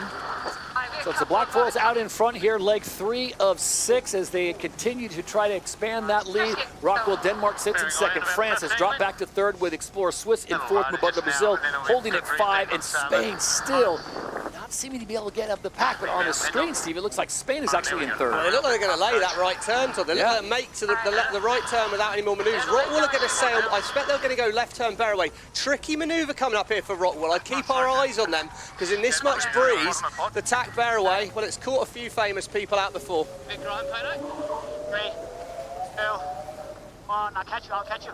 Oh, no. They did very, very well, but you see how they're managing that speed and the loading on the foils. Incredible job they did on board there. Black foils have boosted away. Spain are up to second, Todd, in the race to the final. They're ahead of the French. They went from 5th to 2nd place in a matter of moments. Down the bottom of your screen there, you see ROCKWOOL Denmark with a good speed there. You've got Spain sitting in second. No one's touching the Black Foils as they are tipping over 90 kilometers an hour, and they'll be down to the bottom of the course. They'll come back up, and then a right turn to the finish line. Yeah, I'm taking right turn again here, Hannah. I mean, it feels to me like the weather's steadied a little bit, and this bottom of our screen side of the course is the place to go. Yeah, definitely. I think from here, if everything stays as it is, you just want to make things as simple as possible. Sail the shortest distance, and that would definitely be right turn. But opposite to what happened at the top with ROCKWOOL, it's going to be a round-up tack for the Black Foils, not an easy maneuver either. So at gate number 4, it is the Black Foils. You saw the Rolex chasing time hovering right around 13 seconds to the next team, which is Spain, the champions of season 4. They come in. ROCKWOOL has to make one more maneuver to make it in, and Spain will shoot straight in and follow the Black Foils. Yeah, but ROCKWOOL might have the inside right here. They own the mark on the French. The French have got to allow them in here. So advantage ROCKWOOL at the moment. As soon as they exit the mark, if France can go, oh, the French are struggling to control it. Oh, they got too loose. Oh, that was a big error. Big error, but they've saved it. Explorer Swiss are in the mix, but for Spain, that's another point back in this race to the final.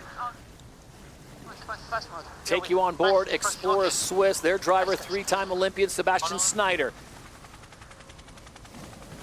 I have to say, halfway down that last leg, I thought that the French were pretty well in with the course that was set up the way that it is, but I didn't see them making that error at the bottom. Nice recovery.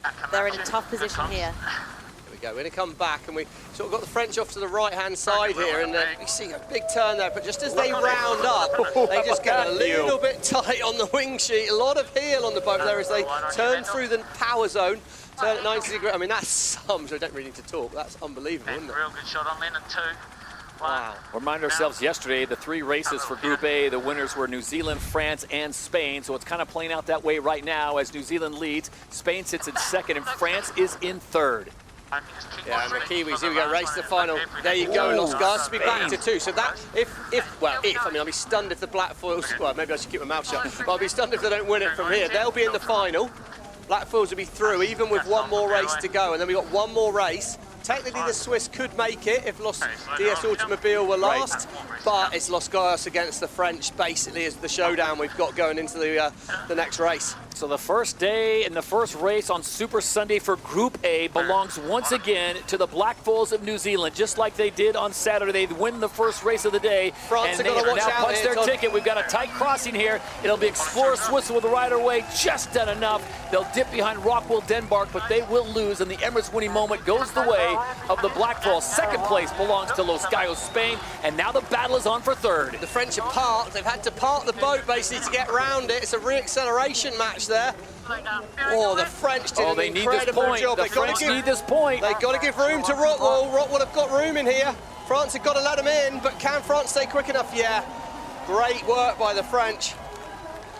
Nice. Well done. So it's France holding on for third. ROCKWOOL will get fourth, and Swiss will get fifth. Like you said, Todd, what brilliant work by the French, because that 1 point, that's absolutely huge in this race to that final. Brazil will hold on for 5th place, so the whole fleet is now come in, and what a job by Group A's leaders, New Zealand. Out of the 4 races, they have won 2 of them. They got second in race number 2 and third in race number 3. So, Stevie, mathematically, they are pretty much a lock to be in that final. Well, we know how challenging it is to line up nicely for the start, but the wind holes today that we're potentially going to see with the rain coming through, it's going to make it even harder for the teams to choose their time and distance into the start. So under a minute away from the first race on Super Sunday here at the ROCKWOOL Germany Sail Grand Prix Sassnitz, there are the teams in Group B set to go. This will be Sweden, Canada, USA, Australia, Germany, and Great Britain, Stevie.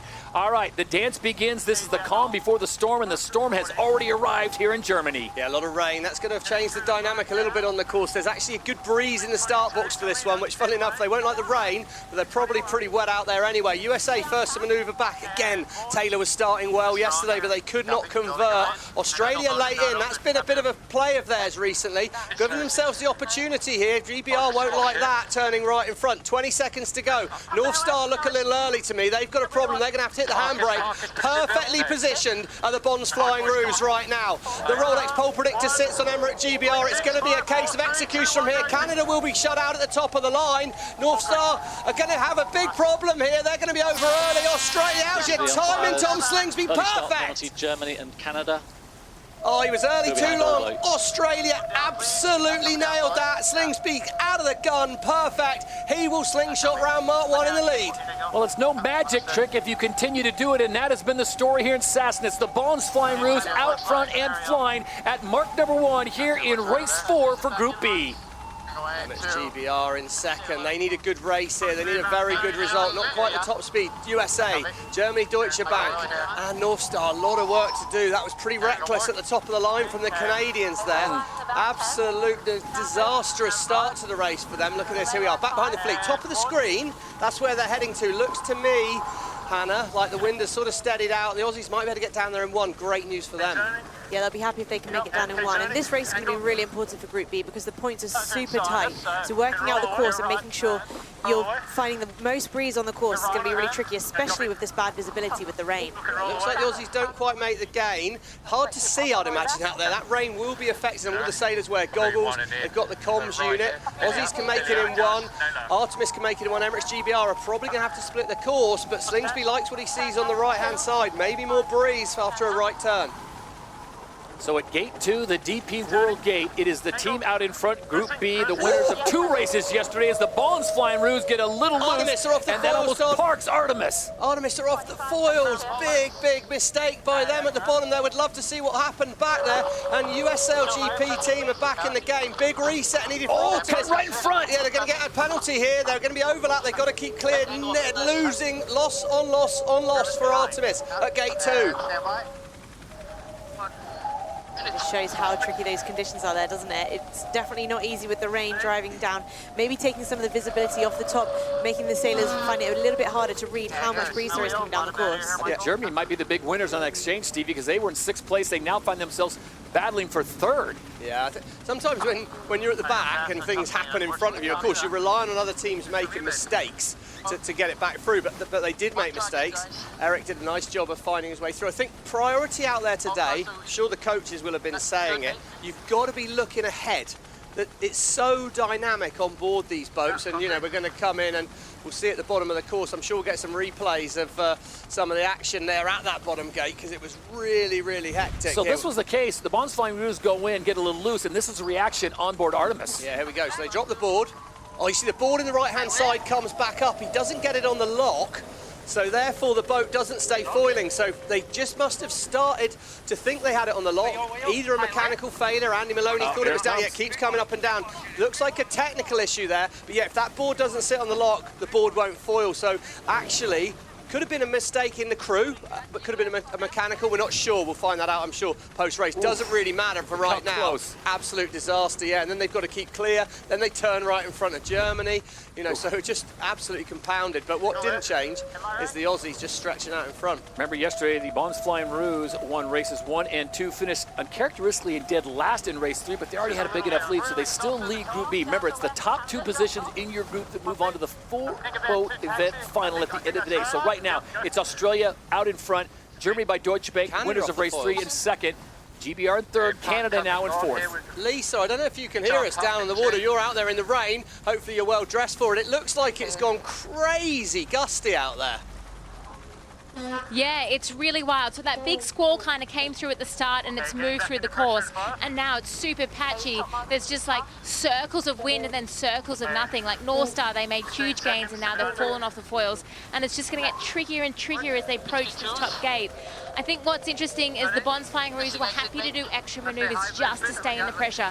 And that's because the difference between the gust and the lull is just so big. Oh, Lisa, as you say that, the Bonds Flying Rouge have just sailed into a huge patch and no wind. Bottom of our screen, Germany, Deutsche Bank, Eric Heil. Wow, it's like watching Neo in the Matrix at the moment, the way he's reading that breeze. Ones and noughts for Eric, Coastguard and Heil. They're going to foil into gate 3, and it could be 2 from 2 in a row for the Germans. Yeah, to 55 kilometers an hour versus Australia's 24 at the moment.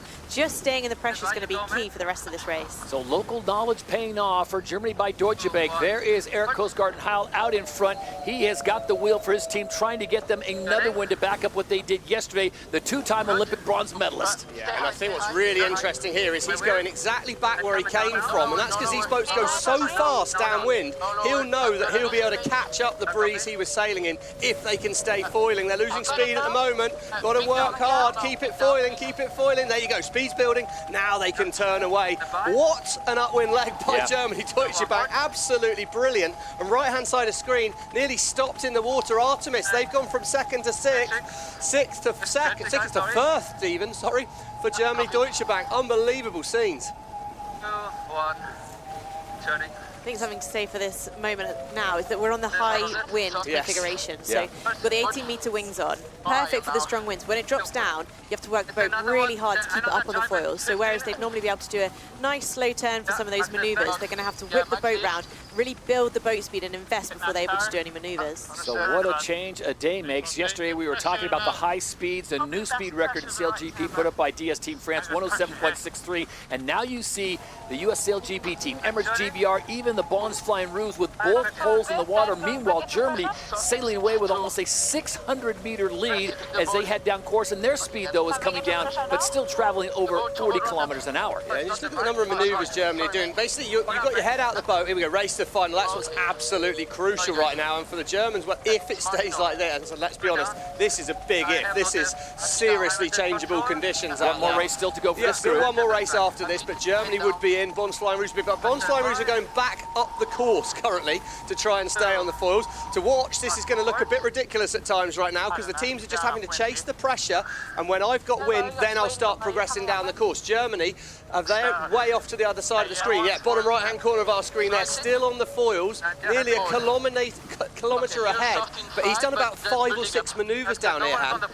Yeah, they have. They're really trying to make sure they stay in that pressure, and I think the wind will pulse back in again, so the game could really closen up, but just making the most of what you're in is all you can do. Yeah, it's so changed. We saw Sebastian Vettel with Jimmy Spittle in the stand. I don't know how many Formula 1 races you do where someone just squeezes your fuel pipe and turns off all your power for a few moments on the lap and then lets you have a bit of power again and then squeezes it again and takes it off. But effectively that's what's happening. You're going from basically 100 horsepower back up to your 800 horsepower down to 200 horsepower, and well, right now Germany have got a pretty good fuel supply. So just moments ago, a shot of Sebastian Vettel, one of the co-owners for Germany by Deutsche Bank, very happy with what his team is doing. Remember, yesterday in race number 3, it was the Germans that won on home waters to give themselves momentum coming in today, and then they find the pressure, they rolled the dice, and it came up Yahtzee. They picked the right side, and now they are just sailing away. Meanwhile, Australia, the Bonds Flying Rouge, they are at the other end of the course with everyone else. Yeah, and it's Canada, North Star Canada have actually got up and going. It's actually, as much as this is the wide shot, it's great to sort of explain what's happening.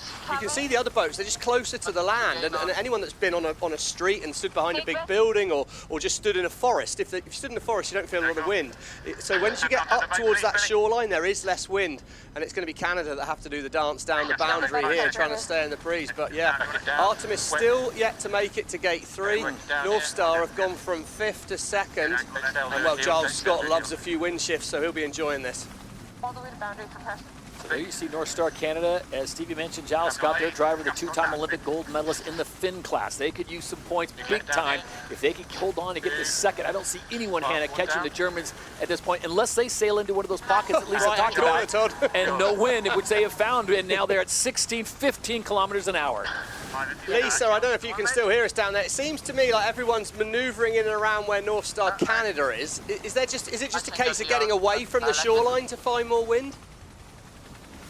Yeah, it's super hard because obviously the teams are trying so hard to foil. They haven't actually made any headway down the course. Artemis, they came from 6th, they managed to pop on the foils, and they're going to run away with it as well. So you just got to get down the race course. It's so tough and so painful. The wind whisperer, Hannah. Yeah, I think the race definitely isn't over though, because they've now got to connect this speed that they've got and make sure they can stay in the pressure. It looks light on the side where they're manoeuvring at the moment, but as you could just see there, they're manoeuvring into a nice patch of breeze to take them back across the middle of the course. Just when you thought it was a straightforward day. Guys, got to get into light wind mode. Just here, that's the first sort of hint of frustration we've heard for a little while from Tom, but he'll be loving that up and foiling background of the Australian, but see the US SailGP team are foiling, Emirates GBR foiling, but not making much progress down the course, looking at our ladder lines as we see Artemis now have stretched away. Outeridge, he loves a few little wind shifts like that. He's managed to really wiggle his way through the gap there, and potentially now that rain's moved away, Hannah, you've done a lot of offshore sailing, you know, once the rain moves away, we had that big sort of stop, and there's a chance that we'll start to rebuild in with the wind we had before. Yeah, I think the wind will start to fill back in a little bit more. Maybe the course will become a little bit more consistent. But one thing we had the coaches say before this race was you've got to be good at changing modes on a day like today. So the teams that are able to do that at an appropriate time will be the ones that can do the best. But look at this, the race to the final for Group B continues to change. Even though Germany's out in front, it is Artemis that has made the most gains. They would go into the final with North Star Canada, who's picked up the pace and now sit in second place in this race. But they would be to tie with Artemis in first if it was to end right here. But there's one more race to go here for Group B. And we want to remind you that in Group A and pit lane, you still have Spain, Switzerland, New Zealand, France, Denmark, Italy, and Brazil yet to take to the waters in their first race on Super Sunday. Yeah, Germany's still pretty stopped down here. And I think we shouldn't forget as well, they're on completely the wrong configuration for the wind we're in right now. I'm sure the winds will build back and we'll be on the right stuff, but it is way more changeable than I think a lot of the crew. Oh, Benazzi, he's going to be feeling pretty tense right now. Look at that. Eyes out the boat. He'll be listening into the comms on board, and I don't imagine the comms are as calm as you'd like when it's this dynamic. Yeah, Sir Ben's team, best finish yesterday was a second place in race number 2. A terrible start with 5th in race number 1, and they finished off the day with a 4th place in race number 3. So for the defending champions, Emirates GBR team, they need points in a big-time way. Meanwhile, Germany has found the breeze. They're on the left side of the course. They're in the penultimate leg. It'll be a right-hand turn at the next gate, and they will be home in front of their fans, and once again, they will be cheering them on here in Sassnitz. Remember, they finished day 1 with a victory in race 3 and looking to make it 2 for 2. I mean, they've sailed brilliantly. Don't underestimate how well they have sailed here. Absolutely incredible. I think we're about 12 minutes into the race. I was getting twitchy for a minute, but those fans, here we go. Stand up and applaud, fans. They make the turn, and they have seen the finish line right in front of them. Just a couple hundred meters to go, and the Emirates winning moment will go the way of the home team. Take a bow, Germany by Deutsche Bank. Oh, yeah, Seb Vettel loving a bit of that. 4-time Formula One champion, seen his team come across 2 race wins in a row. So that is 7 races and 5 different winners. We've got parity, and now the battle is on to see who's going to get 2nd, 3rd, and 4th. It looks like North Star Canada is well positioned to hold on for 2nd. There you see Artemis making progress. Their speed now approaching 60 kilometers an hour. But it is Canada that has come back. Remember, they had that penalty at the start, and they have come back from 6th now into 2nd.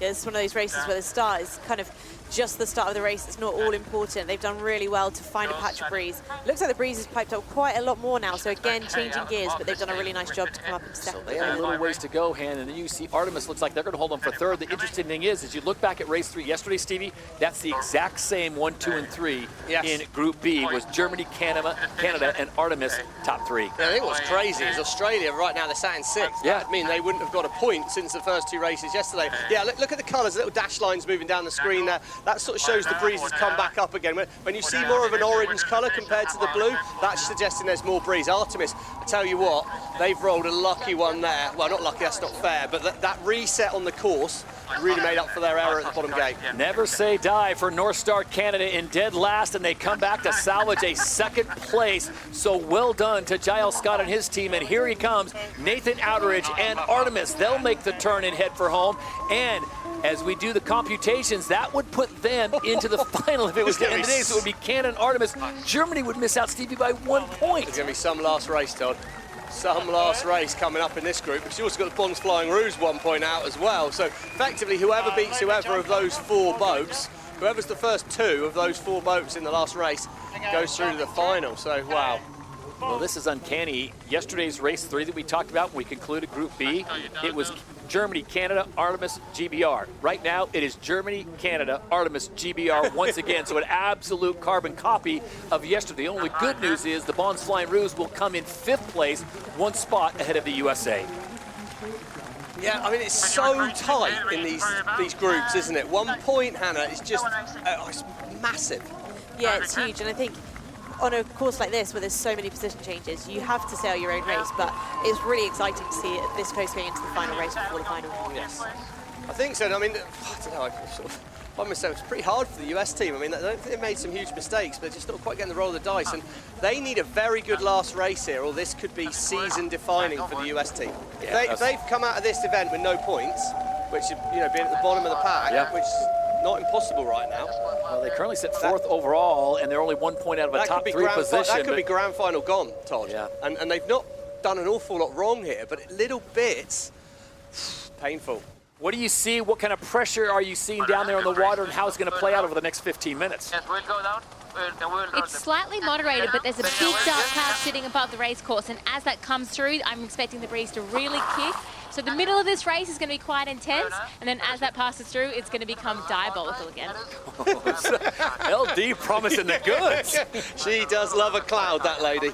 That is for sure. Right now, this is crunch time here. Hopefully not Le Crunch. It is crunch time. We see the French coming in at the top of the line. Spanish are going to make the first decision towards the right-hand side of our screen. We're on board ROCKWOOL. This could be quite a good place to watch things unfold from. Right now, we can see the French are turning back the boat early. Spain are going to come with a bit of a run-up. So for France, I think it's just try and get a solid start and a decent result. Spain have got to be leading at Mark 1 here, I think, to really have a chance to get people through. They look, relatively speaking, late on board Spain. They're going to need a big gap to fall up, and they're going to be hammered down. Switzerland early back. Again, I like where the Blackfoils are. DS Automobile, France are well set. The Rolex pole predictor is going to open a gap for the Spanish. Here comes Diego Boutin through the middle of the pack. Oh, he's nailed it! What a start! Switzerland. The Spanish, the gap opened. It was like Moses parting the Red Sea at the start there, and he just fired out the middle of the line. French are going to be back in the pack, and the Spanish are down the road. Spain is in fuego as they approach mark number 1, pushing 90 kilometers an hour, and they've got a sizable lead. They will take the whole shot, and the race is on here in race 5. He needs 2 boats between him and the French, and then they'd be tied on point. At the moment, Spain are in the final. However, now if you're Spanish, you've got to sail away from the fleet and not try and slow ROCKWOOL Denmark or the Italians down. And these French right now are the ham in the middle of a sandwich, because they're going to have to give way to the Blackfoils very soon here. Blackfoils set up. Oh, they're in the zone there. Oh, I think that'd be a protest from the Blackfoils. They would have said they could have turned and that they couldn't because of DS Automobile France. The French now need to watch out for the Blackfoils. Really, really tight on the boundary. Boy, France is just being pinched right now from Red Bull Italy on their left. They've got the Blackfoils on their right. Terrible penalty, unfortunately, for Explorer Swiss. That's put them to the back of the pack. And the DP World Gate, gate number 2, it is Los Gallos, Spain, out in front. They needed a great start. They got it. Denmark sits in second. ROCKWOOL Denmark. Then you have Red Bull Italy in third. And look at this. The Blackfoils and France, DS Team France, will continue their dance on the left side of the course. So I just spoke to Craig Mitchell. The Kiwis didn't protest the French there. Do you reckon the Kiwis would rather have the French in the final than the Spanish? I was thinking that in the previous race, how you would tactically sail different to try and influence, but I think there's so much going on. Maybe they've got enough bandwidth to be aware of it, but sailing these boats in these conditions is really hard, so I'd be surprised if they were being that specific at this point. Well, at this point, Stevie, they're not going to get their wish if that's what they were hoping for, because the standings look like this. It would be the Blackfoils in and Los Gallos finding a way. I mean, you got to look back earlier in this days, and they were just terrible. I mean, the only way to put it, the first race they finished in 7th place. The next race they finished in 4th place. It took them 3 races before they got a win. Then they got a second in the last race we just saw them in, and they're on their way to possibly winning this race. Do you know what? We always used to say this about the Bons Flying Rouge and Tom Slingsby. Oh, they're not going to make the final. They make the final and then they win. It was sort of winning became inevitable, and it, I don't know, Spain is starting to do that, like you say. Lisa, we saw that left turn at the bottom. Looks like a sizable gain out there. You said halfway through the race it's going to get diabolical. How's that looking? Well, the rain hasn't quite hit us yet, so I actually see a lot more pressure at at the gate that they're going to at the moment. So as the wind increases, it should be a little bit easier for everybody because they're going to stay on the foils. But yeah, massive gain by the Spanish here. French have done an extra manoeuvre back to come to the bottom of our screen, Todd. Extra manoeuvres are normally a sign that you're in a compromised position. So big roll of the dice here. And as we see that race to the final, yeah, well, the French do actually need to get 2 places back to make the final. Remember, the French can't be tied with the Spanish because it's whoever does best in this race. So Diego Botín, the last man to cross over. Paul van der Velden there, setting to welcome in as the strategist. And it is Spain now with a 100-meter lead over Denmark. That's not their concern. Their concern is France, who's now mired back in 5th place. This is the final fleet race for Group number 8. Yeah, and the Swiss are going to get a piece of the French here as well, Todd. Swiss have got rights away, right-hand side of our screen there with DS Automobile France. So France is going to go behind them. I think when they come back together next time, they'll be ahead, the French, because they look well lined up for the next gate. But at the moment, the French have lost another place up here. They lost that place to the Black Foils, and potentially the French are going to need 2 more places. They're going to need to overtake 2 boats here somewhere. Contant de la Pierre, time to find your magic ball and pull something out the bag here, because Los Gallos are down the road, and France needs people to make mistakes. What we've seen so far is when that left shift comes in and you're able to sail much more up and down the course. There's not so many overtaking opportunities, so they're going to be hoping that the wind comes a bit more central to the course so that it opens up some of those lanes to make some overtakes. So it's down to the bottom of the course, then they'll come back up, and then a right-hand turn, and then the finish line. The umpires, penalty Italy, not giving room at the boundary, go behind Denmark. That's interesting, because they've got to only drop behind. But if you do that wrong, you only want to lose just enough for ROCKWOOL to get past. You don't want to let ROCKWOOL get past and then doing so make a mistake and end up drawn back in the pack. You can see they've gone 2 foils in on Italy there. They're slowing the boat down to try and let ROCKWOOL go round. But you've got to make sure you don't get drawn back into a fight with Black Foils and the French. So Phil Robertson and Red Bull Italy, they take their penalty. They drop behind ROCKWOOL Denmark. The penalty is now gone. They sit in 3rd place and now bringing it back up to speed. Meanwhile, Los Gallos Spain out in front. Winners of the last 2 events. Can they join the 3-in-a-row club? Yeah, I mean, you're struggling a bit against them at the moment, aren't you? Because they're sailing the boat fast again towards the end of the day. Here we go, Diego's talking about a lot of breeze. Let's keep our eye on the right-hand side. Can they control the roundup? Yeah, they're looking good, and you can see the French are they're just a bit stuck. What's hard, a bit to Hannah's point, you just don't many overtaking opportunities. No, that's right. I think the Swiss have done a nice job. They've kind of made some distance there, but one of the problems the French have got is that the boat in front of them is the Black Foils, the one that's leading their group. You'd kind of want maybe a team that wasn't so strong in the breeze as the one you're going to overtake, but the Swiss have done really nicely here, catching back up to this group, potentially challenging the French. I think what's interesting is if you can get out of phase, so if you can get going whilst they're taking a left turn, you're taking a right turn, which is here, then you've got a chance to find more breeze. Of course, little mistakes like that on the Swiss boat, that doesn't help. That slows you down, loses you meters. But being out of phase gives you the opportunity to overtake. Just in this situation, you're relying on having more speed than the boat in front. And as you say, if that boat in front's the Black Foils, well, that's possibly over-optimistic. So if it stays like this, it'll be the Black Foils in New Zealand, Los Gallos, Spain, moving on to the 4-boat final. They'll be joined by North Star Canada and the Bonds Flying Roos, and that'll be a spicy one. But right now, Contant de la Pierre, Steve, you said he has got very little time and very little distance to make something happen. He needs to overtake 2 boats. And he's right in the disturbed wind of the keep. I mean, a big dip. Yeah, massive mistake. That could be it. I imagine probably the tempo's gone on the boat. Bit of frustration kicking in now. A feel of inevitability. There you go, Philippe Presti, the coach. I mean, he's seen many wins before, but that's the look of a coach that's sort of thinking, okay, I'm not entirely sure what to say right now because this is not the way we planned it. Well, the consolation prize for DS Team France, if they do not make the final, is they are the fastest team in SailGP. Yesterday, setting the speed record, if you weren't with us, going 107.63 kilometers per hour to set the new record. And there are the current finalists on the bottom left. It would be the Black Foils as well as Los Gallos. It'd be North Star Canada and the Bonds Flying Roos. That is a talented group of sailors. Well, you've got to turn up at that party with a gold medal, otherwise you're feeling somewhat underwhelmed, yeah.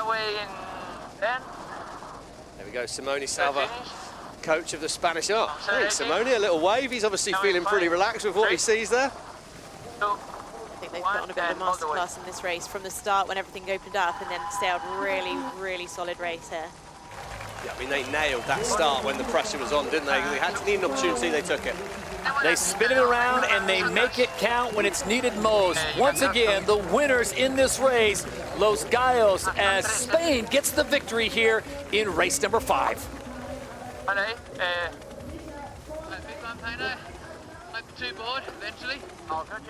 It'll be Denmark that'll grab second place. It looks like Red Bull Italy might hold on for that third. And New Zealand, more importantly, Stevie, they bring home the asset safely. Yeah, they'll be through to the final as well. And ROCKWOOL's been a bit of an up and down weekend, hasn't it? You know, they lost their speed record and some good races, but just still not quite got that consistency to get themselves in a final, which is somewhere they'd expect to be. Good finish for Red Bull Italy.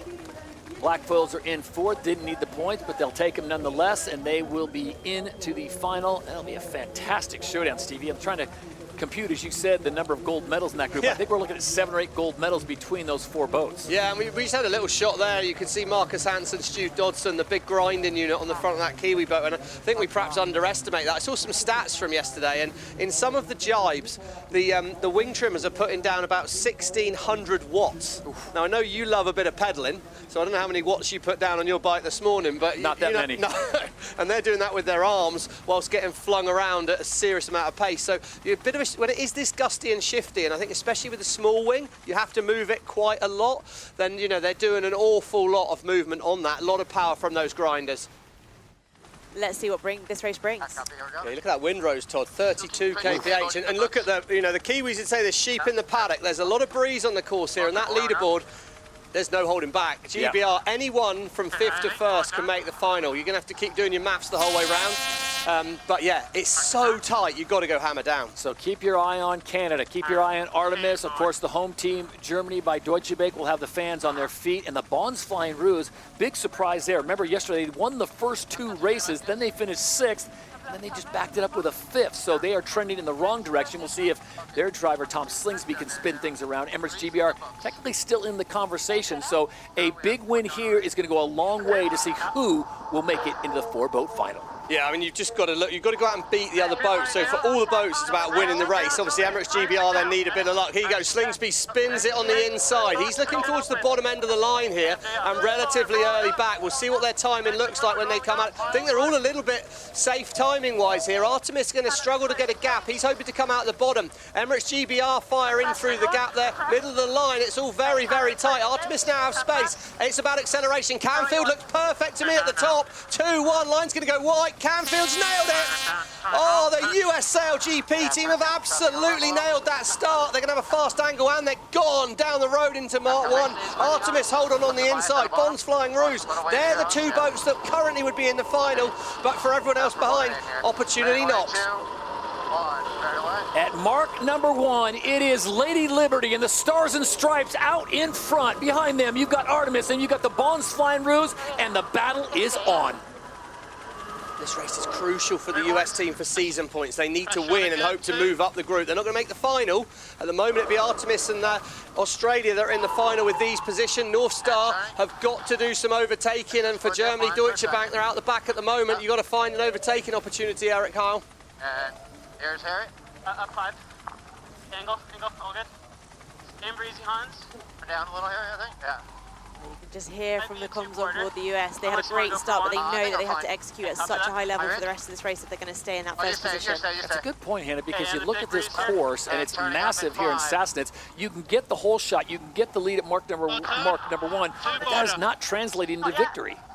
Well, I think this is a different race to the first race for Group B today. I think the breeze looks like a lot more consistent.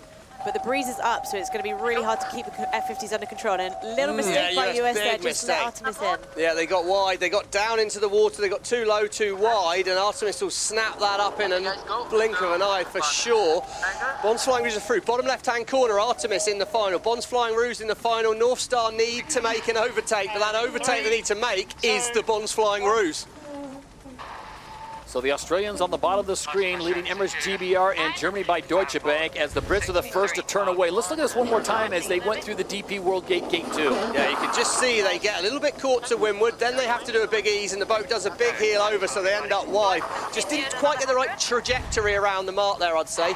Cut the corner a little bit and got caught in the power zone. Come back, top of the screen, Artemis. Here's the cross. This is the grand final in a moment, and not really, I would say, because fourth place North Star, if they can get a piece of Australia, oh, we're going to lose that shot, unfortunately. Here, Emirates GBR have got a bit too much to do with. There we go. Comfortably ahead on board the Bonds Flying Ruse right now. They've actually made a gain on Artemis. So North Star have got to overtake Australia to make the final. At the moment, Germany, Deutsche Bank are hoping for mistakes. It's a straight fist fight between the Australians and the Canadians at the moment. They sit second and fourth respectively. The Americans and Taylor Canfield did a nice job after that little bobble there at the second gate. They now sit in third place trying to salvage some points. But it is all on at the front of the fleet here in Group A. It is Artemis, it is the Bonds Flying Ruse, and it is North Star Canada.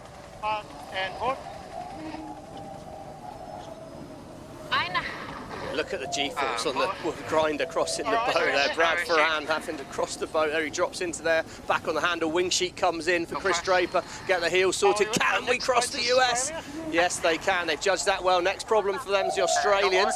Right of way sits with Australia at the moment in this cross. Think Artemis are ahead. Again, North Star Australia. Eyes on that, please, because in the middle of the shot there, Australia have the right of way, but North Star are coming. Artemis don't think they're crossing ahead. Oh, this is going to be tight. This is such a big change up. Artemis are now going to keep clear of North Star, and all of a sudden Artemis are dragged back into the questions here. They've lost some meters. Expect the clamps to come on from Scott here. He'll turn Artemis all the way towards the wind. Artemis are going to slow and fall off the foils here if he plays it right. Oh, what a moment. It's down. North Star going through to the final. Artemis are going to be on the back foot. They've got to keep the Bonds Flying Ruse behind them. So the Bonds Flying Ruse on that exchange come out into third place, but they're on the losing end on points. It is North Star Canada in the lead. It is Artemis in second. It is the Bonds Flying Ruse in third, and that is the battle royale to get into the event final. And it's an execution off on the boundary. Look at the stress on Ian Percy's face there. CEO of Artemis team. He's not going to have liked what he saw on that moment, and Artemis followed directly behind North Star. They're going to be in disturbed wind the whole way down this leg, and the Aussies have found their mojo. They've got their speed back. They're not in the final at the moment, though. They've got to overtake Artemis. Right, that was dangerous from Canada.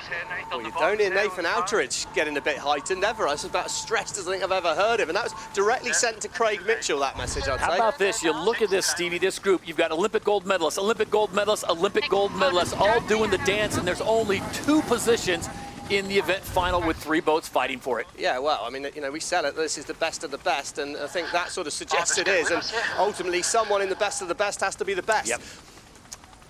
That shot on board we had at the moment, a minute ago, we were on board Artemis, and we had Australia with the right of way and all changing there, but still what it's played out is North Star are in the final. Sweden are in the final. If Australia's Bond Flying Ruse can overtake Sweden, they'll be tied on points, but whoever beats whoever in the last race goes through. So it's between these 3 boats. There is absolutely nothing in it. What's your decision at gate 4? I think a right turn looks pretty good to me at the moment.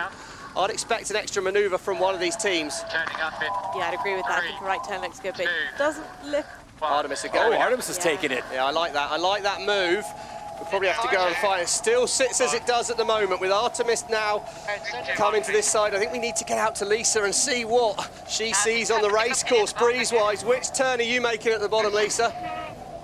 Brilliant. Oh, it's so hard. I know that you called right, but I don't mind the left turn. There's a really nice bit of pressure there, but the wind is changing so much. There's a big cloud sitting over to the left, and I think, you know, Giles and North Star made a big gain out that left-hand side where Nathan went the last time. So, oh, it's so tough out here. I can't call this one, guys. The big question's going to be, Lisa, is what the Bonds Flying Ruse can do at the very top of your screen right now. Can they overtake Canada and Artemis? Stevie, that would change things completely. They only need to overtake Artemis, Todd. Yeah, I mean, they just need to get past Artemis, and they're in. Artemis look like they might have made a bit of a loss at the moment. They're out of phase with the fleet. That's a positive, but Ian Percy on the shoreline, a penny for his thoughts right now. Man, look at this. Yeah, right of way. So it got a problem here because the US are back in it. Artemis have got to be brave. You've got to cross the US team.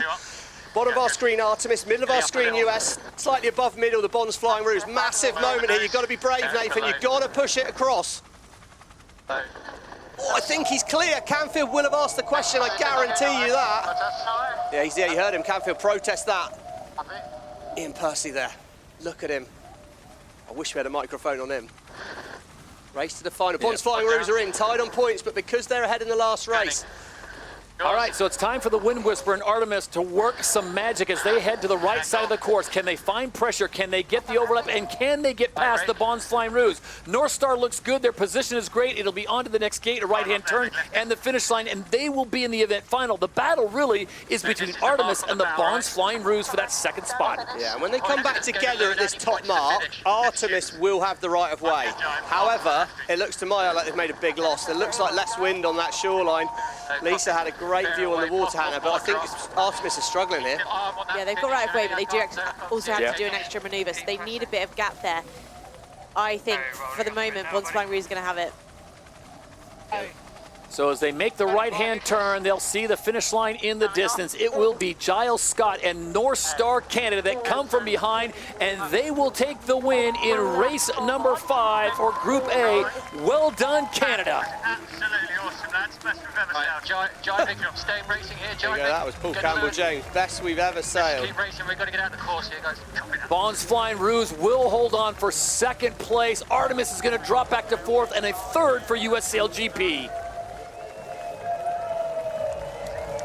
Stevie, it came down to one maneuver, one choice at the bottom of the course, go left or right. Well, it did, and we sort of were on board, and we got a little view of that incident between North Star Australia and Artemis felt like Canada didn't give him enough room. The only opinion on that matters is Chief Umpire Craig Mitchell in the Emirates umpire booth, and he deemed there was enough. Nathan, we heard him say that was dangerous, but fractions. I think, I wonder, in hindsight, if Artemis could have crossed in front of the Bonds Flying Roos there, been a bit braver, but Nathan chose to play it safe by going behind, but that opened the door a little bit to North Star. So that was a really interesting tactical moment on the course. Meters matter, Todd.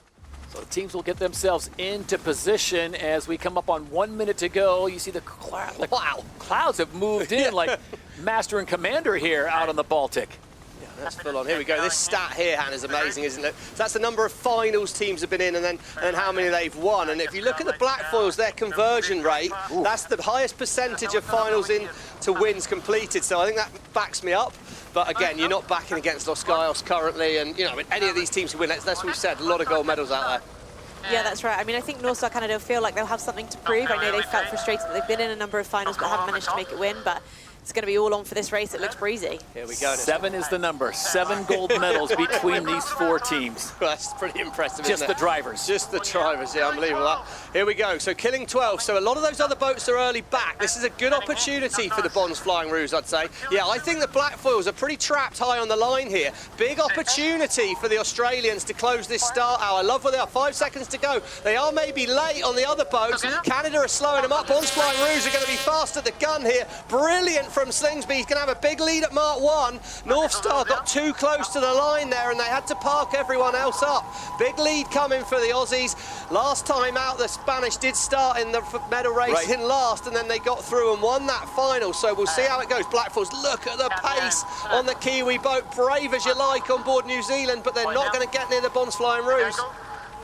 At Mark 1, it is the Bonds Flying Roos, the Rolex sprint leaders here in the event final at Sassnitz.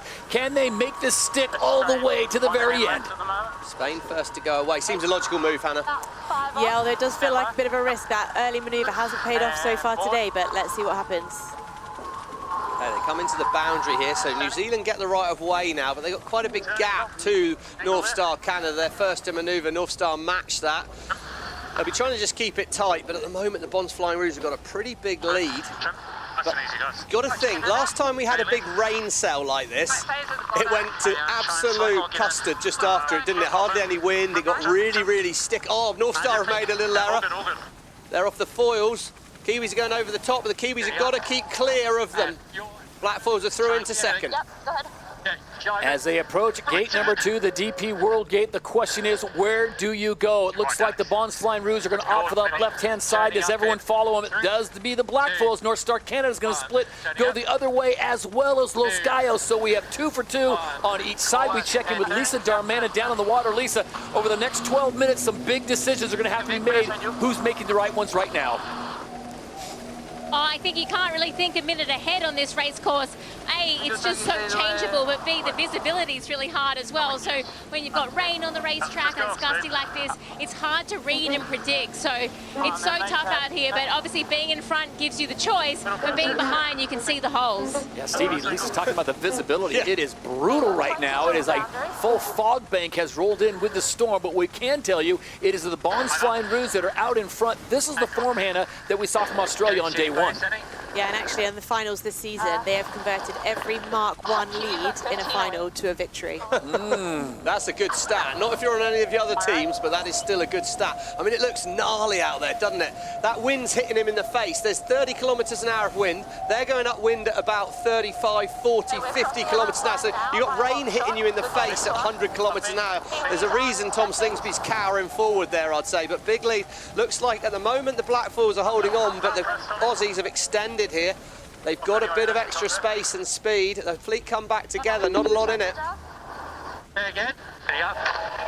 And your wheel, Annie, can't see anything. You call the board, Annie, you call the setup. I can see nothing. I think that's come from a little bit earlier there. So he's saying, like, call the setup versus Spain. When Spain manoeuvre right-hand side of our screen, they'll very quickly gain the right of way and start converging.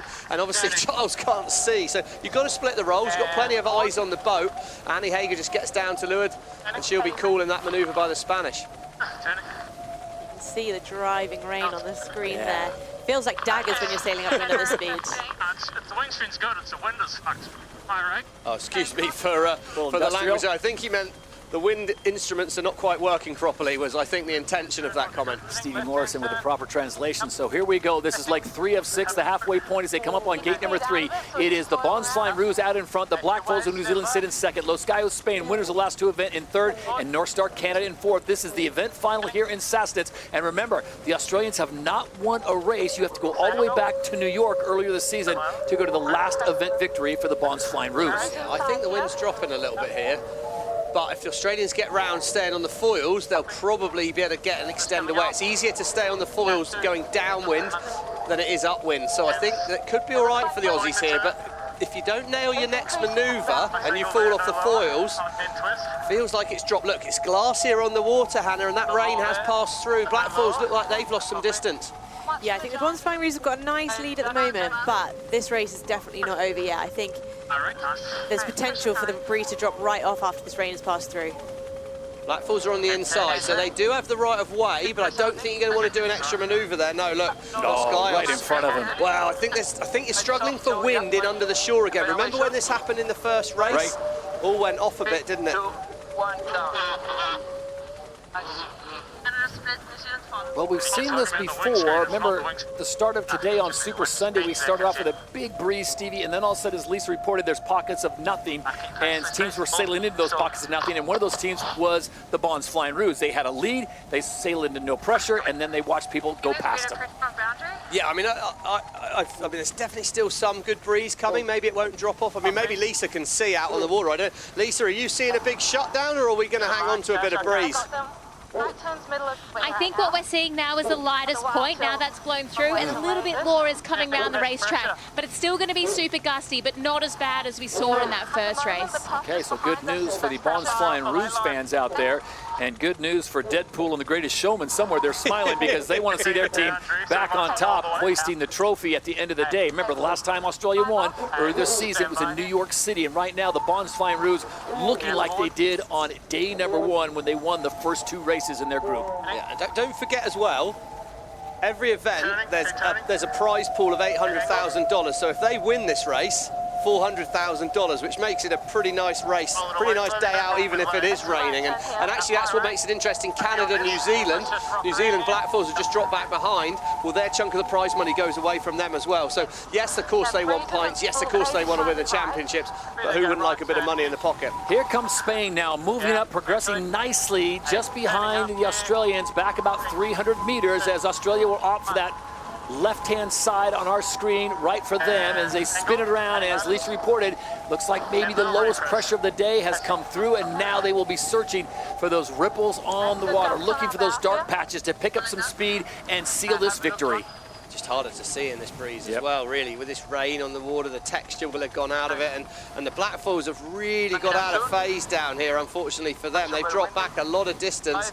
Los Gallos, I mean, this would be pretty... Basically, if we think about the race to the final, Hannah, what does this mean to the race to Abu Dhabi? I feel like this is pretty much the Australians in that final. Los Gallos, this is doing no harm to them in terms of getting to that final. Blackfoils weren't really in the mix. North Star probably needed to win here to be in the mix. I mean, this is going to help them, but I think might be too little too late. Artemis, USA, GBR, DS Automobile France. I mean, Spain and Australia are gone. Yeah. Look at the Bons Flying Roos in the season standings after 8 events. They're sitting on 66 points. 10 more puts them on 76 points with 4 more events to go. And I think Los Gallos would go to nearly over 10 points ahead of Artemis as well. So, you know, massive weekend in the standings, massive. So the pressure has come down just a little bit. You see the teams now struggling to keep it in the 50s. This is the same weekend where we had a new speed record set in SailGP, 107.63, put up by DS Team France. Unfortunately, they could not convert that speed into a top 2 position in their group. Thus, they are watching this race. Jason Waterhouse making the cross. Here is Tom Slingsby and his crew. Here's the maneuver. Really nice crew work there. See, the breeze is down a little bit here. They're having to work the boat quite hard. Just with this 18-meter wing and the high-speed foils on, they're doing a really nice job on board the Bons Flying Roos. And when there's no one around, we know how much easier it is to sail the boat really nicely. Soft in fire, soft here now. Stay with me a little here, guys. It's getting very volatile up here. That's the voice of Ian Jensen there, wing trimmer. He's saying, "Stay with me, guys." He's talking to Sam Newton and the grind and Kinley Founder on the grinding unit there. Those guys they'll be puffing right now, I'd imagine. It's been a big day out, and he's saying, "Stay with me, because I've got to do a lot of work to keep this boat heeled balanced correctly." Just tacking and best pressure. You mentioned before there when the North Star managed to overtake the Blackfoils, that changed in overall, but that lead seems to have changed again. Yeah, and I like where the Blackfoils are headed, although they look like they may be sailing into less wind. Looks to me like they're making a bit of a gain on Los Gallos there. The wind's rotating to the left once again. Just a buttery smooth tack. You just come in when you need it most. I mean, the Australians, the pressure was on. If they would have fumbled that, Stevie could have opened the door, and no. Absolutely, although it's definitely a lot easier to make any buttery smooth manoeuvre when you're 200 metres ahead of the next boat. I think a buttery smooth one from the Blackfoils here to get somewhere near Los Gallos. The race for second's not over just yet. Spain have got a big advantage, though, and I expect them to manoeuvre right in front of the Blackfoils. North Star are nearly off the foils, so yeah, this is...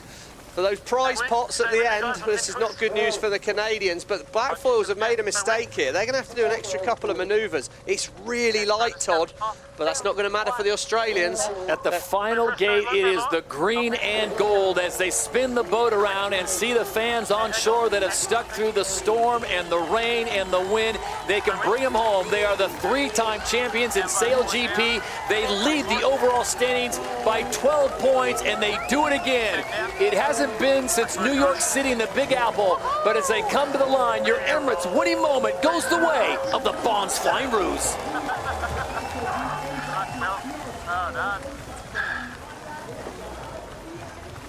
If only I had a crafty line from Deadpool, I would throw it in there, but it probably would not be rated for this show. But congratulations to Tom Slingsby and the Australians as they get it done. What a great job. And the battle continues now as the wind has completely dropped off. And there's one of those holes that we were talking about of no pressure. Bons Flying Roos timed it perfectly. How's your timing, Tom Slingsby? He's absolutely nailed that. Crossed the finish line and then just said, OK, wind, drop off so we can enjoy the celebration on our own for a little bit longer. Here we go. Blackfoils have the right of way here. OK, they're overlapped with Spain. Spain are in a really, really tricky position here tactically.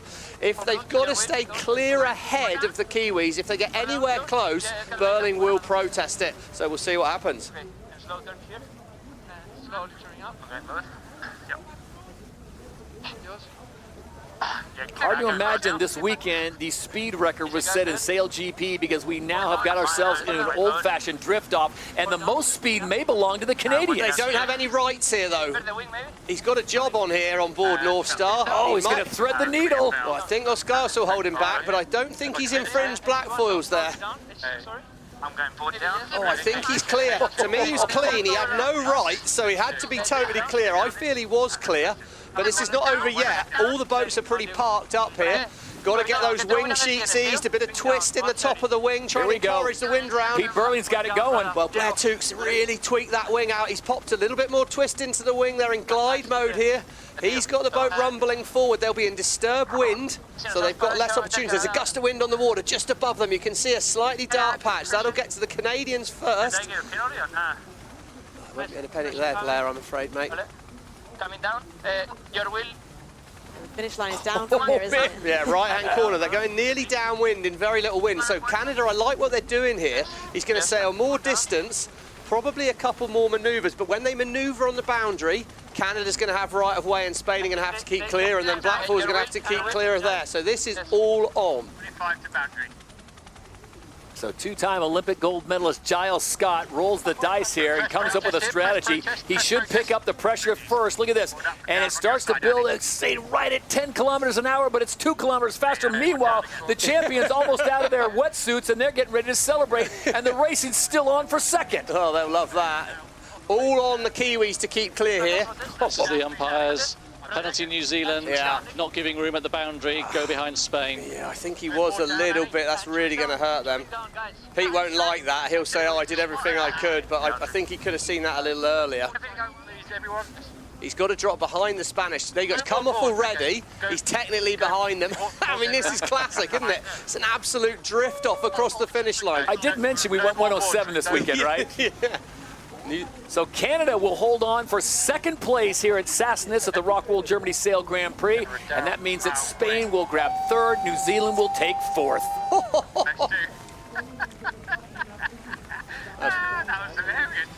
Oh, who's going to get his third? The black foil's there first. But they got penalties still. No, because they did drop behind them. They only had to drop behind, and it's a subjective distance thing. Okay, so we'll see what happens. They will have officially gone behind because the penalty came off. While they're still racing, the green and gold, the Bonds Flying Roos, are already on land as they make their way towards the trophy presentation. What a great moment this will be. Again, they have not won since New York City. It'll be good to be back on the stand for Tom Slingsby and his team.